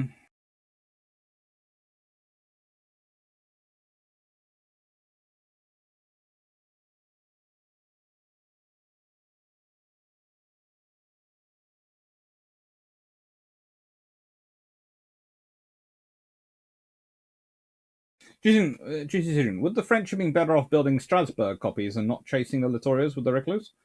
Weaker ships, but they'd have gotten hulls in the water much sooner. Potentially. But, yeah, the Recluse are interesting. As said, one of them only commissions its, the Jean Bart only commissions in 1955. And stays in service till 1957. And is stricken from the fleet in 1970. So the Jean Bart.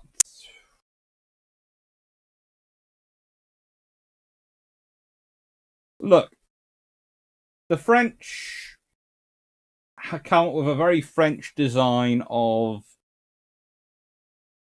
ship, which you can argue is based on let's take the British Nelson and Romney design and make it faster. And they do.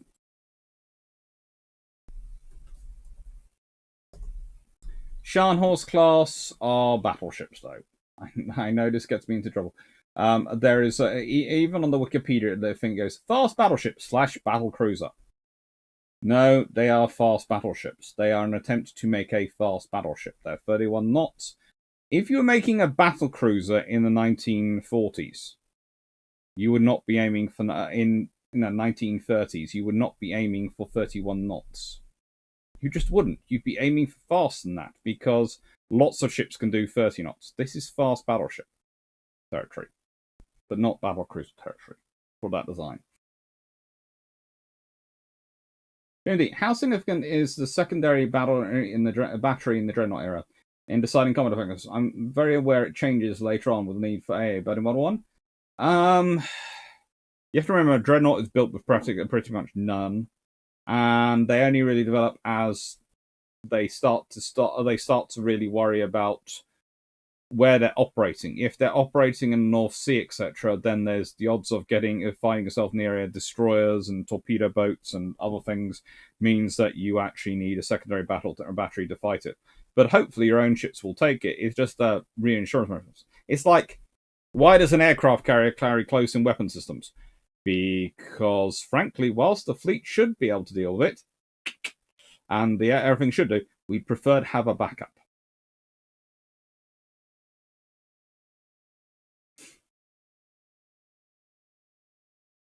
Graham Manor, wasn't the term pocket battleship a newspaper made up thing? Yep, it is. Full correction. Other than the shells and AA, Littorio might be my favorite treaty battleship design. Yeah, they certainly are up there for me.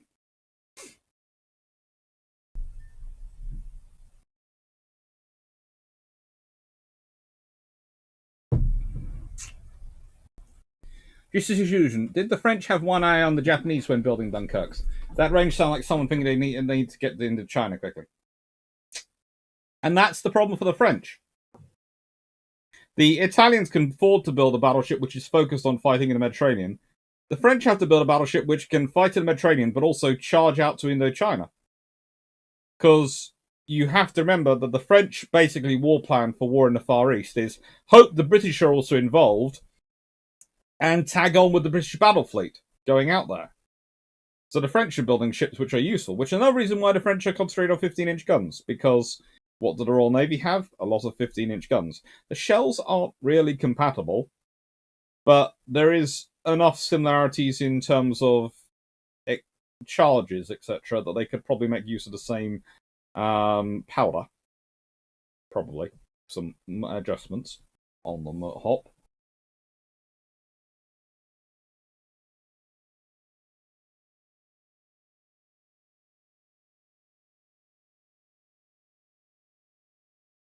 Frank Spanner, is the turret on the Scharnhorst the same as the turret for the Deutschland class? They're slightly different, but similar.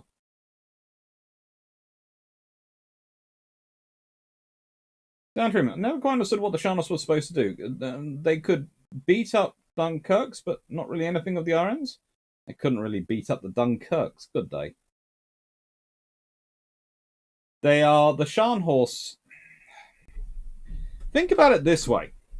You're Germany. The largest ship you've built for years has been the Deutschland class. You then want to start building battleships. Even you're a sensible. You don't jump straight into a massive full battleship. You build a testbed battleship design. And that's what the Scharnhorst are. Honestly, there was someone who commented recently on a video about where I was talking about the Deutschland class as heavy and the heavy cruisers and their sort of their things. People going, well, they should have just built one or two Deutschland class. It was on the Chiefs of Staff Navy, and then they should have built the Scharnhorst. And basically, they should have built one or two Deutschlands, one or two Scharnhorsts, and then started churning building a battleship to join it. Rather like, if you consider it, what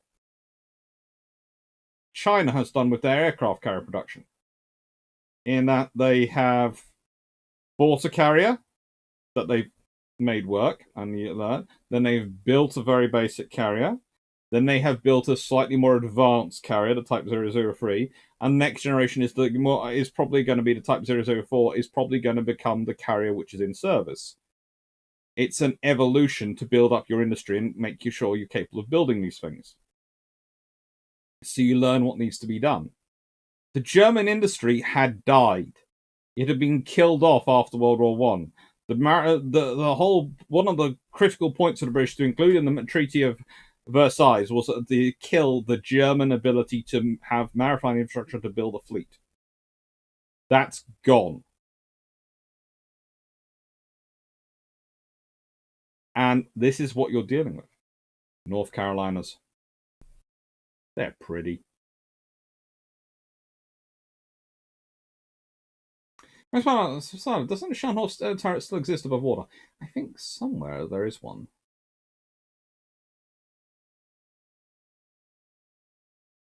Nine six eight three one. How did it take main gun round from Scharnhorst to bring down Iron Shore?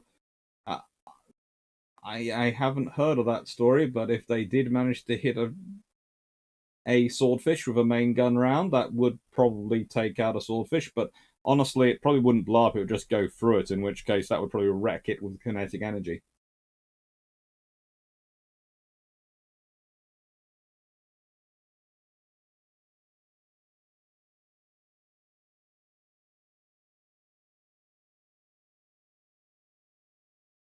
Anak, well, the Jean Bart did have some hull damage, got a city USN. Yeah.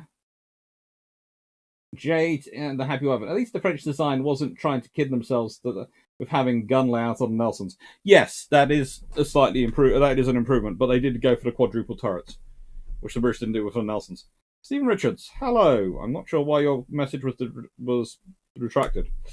A turret from Eisenhower is in Norway as a shore battery. Oh, I've got. Well, if I manage to get to Norway, which is honestly my planned trips are Norway, Canada, Australia, and America, which I have plans for going and doing.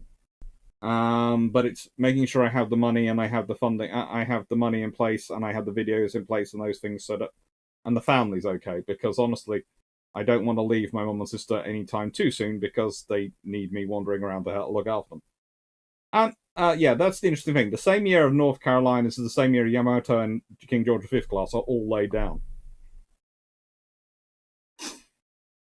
One of these is not like the other. One of them has too many political interference. They are ill.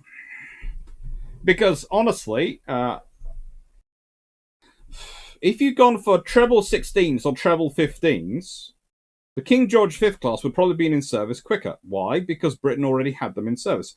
The quadruple turrets were one of the things which caused trouble with actually getting the King George V into service. You might not have had the problems and the delays with Prince of Wales, etc., if you'd had 15 or 16, if you'd gone with either 15 or 16-inch guns.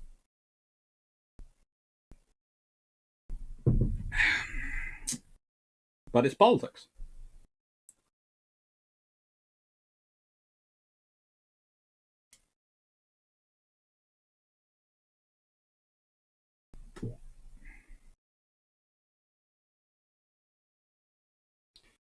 Should Germany have built more large fast liners, merchant ships in the same way they built aircraft to test out capability efficiencies?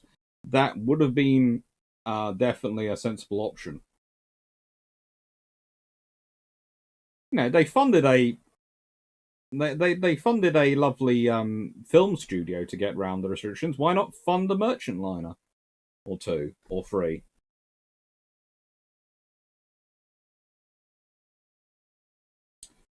Thanks, so test beds were better than the prototype. To an extent.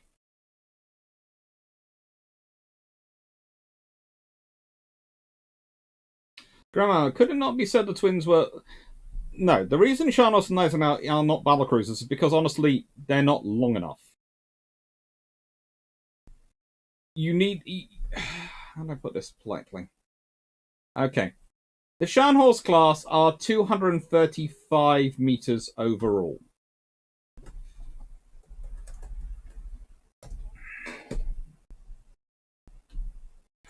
HMS Hood is 260 meters.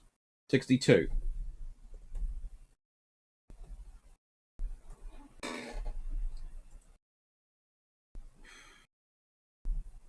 Renown class are 228, and they're the generation before Hood.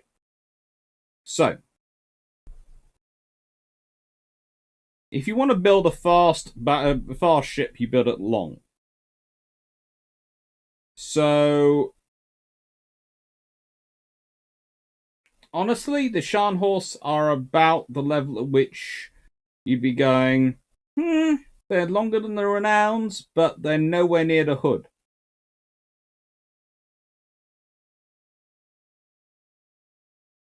Because battle cruisers grow longer at a rate faster than battleships do. So they're more of a fast battleship, because they're in the fast battleship zone for design and length and etc., than battle cruiser. That's the South Dakotas. They're also pretty ships. 9 16 inches again. Well designed.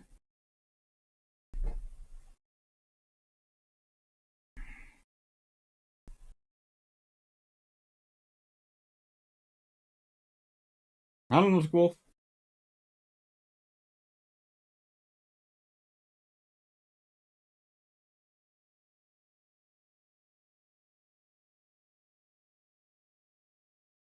Geoguy 8001. Dunkirks are a bit glass jawed though. Light armor won't stop 14 15 inch guns.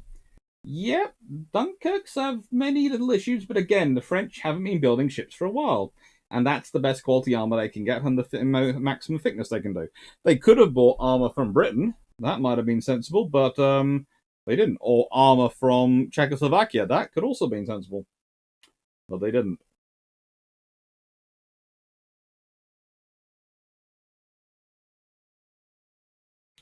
Jago, no, Amzaski, think that's a turret not directly from the ship, but a spare one that's placed as part of the defences. Either way, it might be nice to go and have a look at it.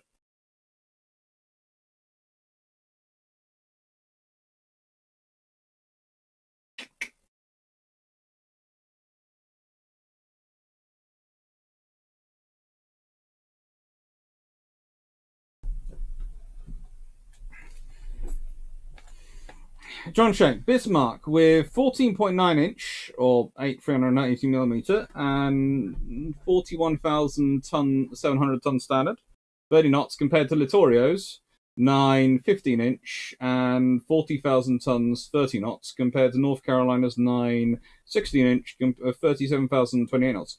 So, how is Bismarck better? No, Bismarck is an incredibly inefficient design. It is.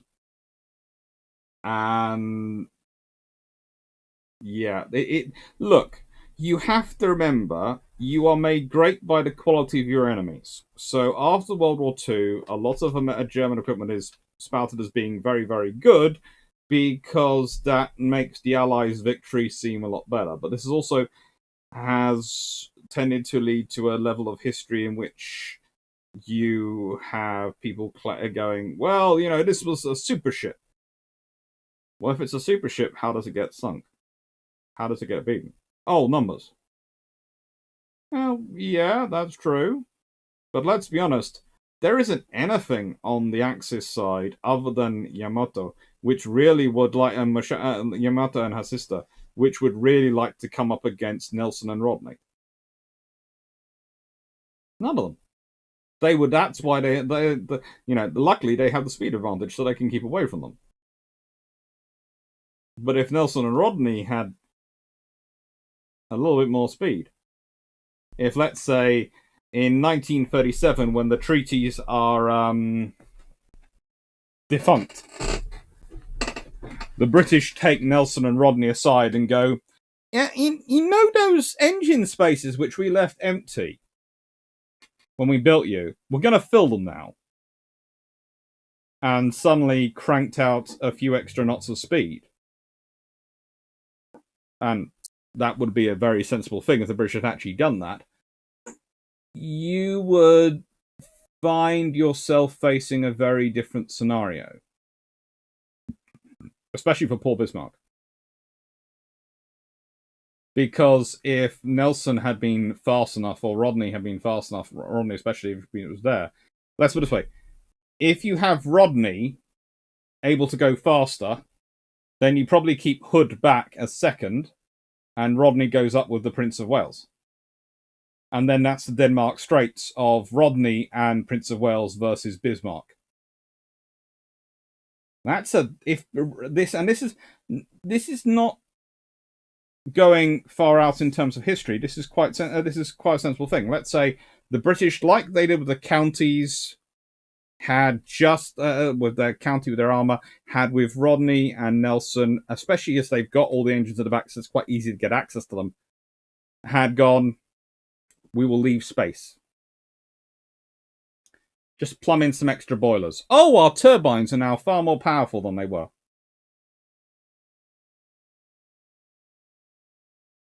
Yeah, they can get far more steam in them. Boost up. Hello. It's the thing is with the Bismarck class, they can go 30 knots.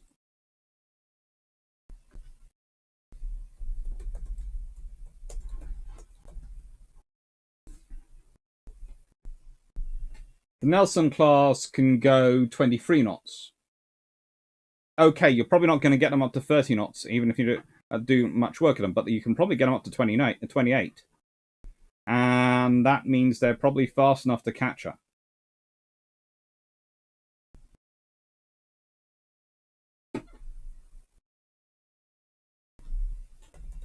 And this, of course, is the last battleship class designed. The King George V class. The Vanguard class. And the KGVs, their top speed was 28 knots. So again, if the Nelsons could have done 28 knots, or they could have upgraded them so they could do 28 knots, they would have been very, very useful ships. Appropriate enough, we started on Dreadnought, we end on Vanguard.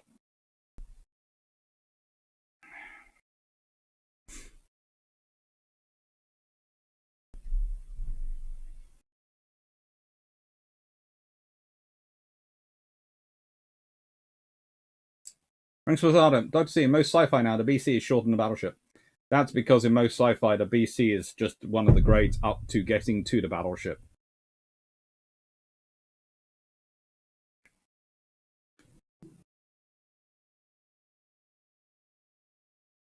The Iron seems to have several interwar treaty mucked up classes, even just for hopes of new limits.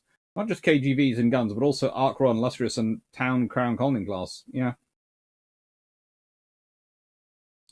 Lion class with the UK is equal to South Dakota's. Potentially. J. The Happy Ivan. As the South Dakota class battleships basically the American version of the R class. They had the North Carolina class as a class of the base and proceeded to shrink them down to be less expensive, or to try and produce them as quickly as possible. You've got a potential there. And you can. In real life, the turrets were the ones from the Gneisenau that was planned to be refitted with twin 15s. Although I also thought it was Poland, but maybe wrong. It was in Poland, but maybe wrong.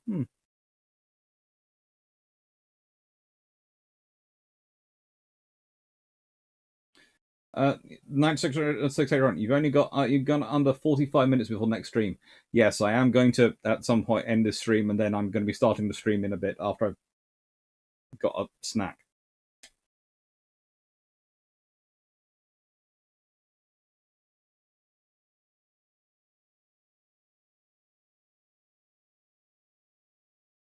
That's right. Andrew Campbell, Gneisenau, was docked in Poland. Her turrets were taken off to swap for 15-inch guns. Never finished it, and it was sunk as a block ship to prevent the Soviets from using the port.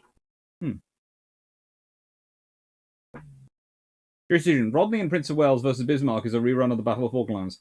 I'm not sure it's quite that so great, because remember, the Bismarck does technically have the ability to go 30 knots, but in a storm, they could all be limited to roughly 20, in the high 20s knots. But it would have been an interesting battle.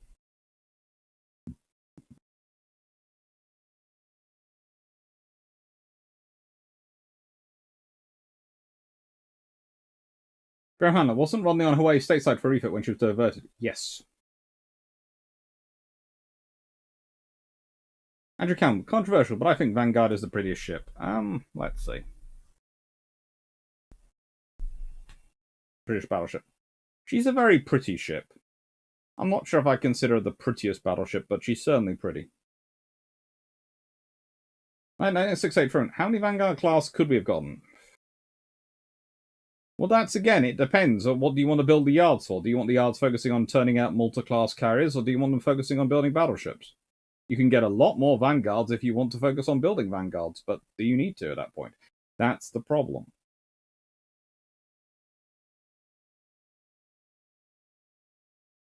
Senate Canary, sci-fi destroyers are usually the biggest. That's only in Star Wars. I think in Star Trek they have battleships and battle cruisers and a fair number of other ones. Nighttime Productions, could you maybe do a video covering what could have been achieved by the RN updating all the machinery in their capital ships when the pre-duty restrictions ceased? I could do that, because honestly, the only country which, if it had bothered to have put the money towards it, that has the infrastructure it could have probably done that, would have been Britain. Because it's going to sound strange, the US builds the maritime infrastructure, a lot of it between 1939 and 1941. Which is why the Japanese waiting till 1941 is so silly from that perspective. Whereas the British do actually have a lot of infrastructure sitting around in between 1937 and 1939. All right. I'm going to say, love you all. See you all in about half an hour. Me and the fluffy research assistant are going off to make use of the facilities.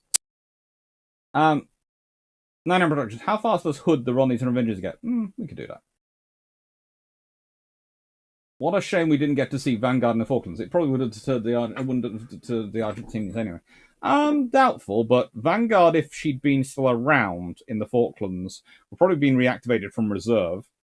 And if she'd gone down there, she would have been an interesting ship for the Royal Navy to have. Because it might well have kept various other things away, but there'd been a fight over whose flagship she was, because, let's be honest, she should probably have been Michael Clapp's for the Amphibious Task Group, because Woodward would be in the carrier. But Michael Clapp, armed with a battleship as his flagship, might not be good for the ground campaign from the perspective of any ground forces actually getting involved. It would have been a case of, hello, have you met HMS Vanguard? We would like to say hello to you from Stanley Harbour. Do you want to surrender now? I will give you a few minutes to discuss this amongst yourselves. Frank Spanner, Dr. C, October seems to be a pretty historical month for the RN. Is there another month that has a greater history for the RN? October and November are often quite big months for the RN, but June. Thanks mainly to the glorious 1st of June and the fact of the history that created.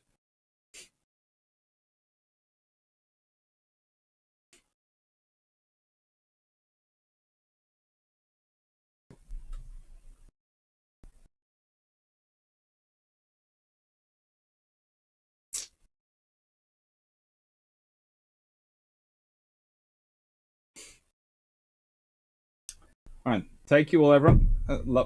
Take care. Thank you for super chats. Thank you for all the fun of chatting. And as said, I will see you in roughly 30 minutes. Take care. For part 2 of Dreadnought Day.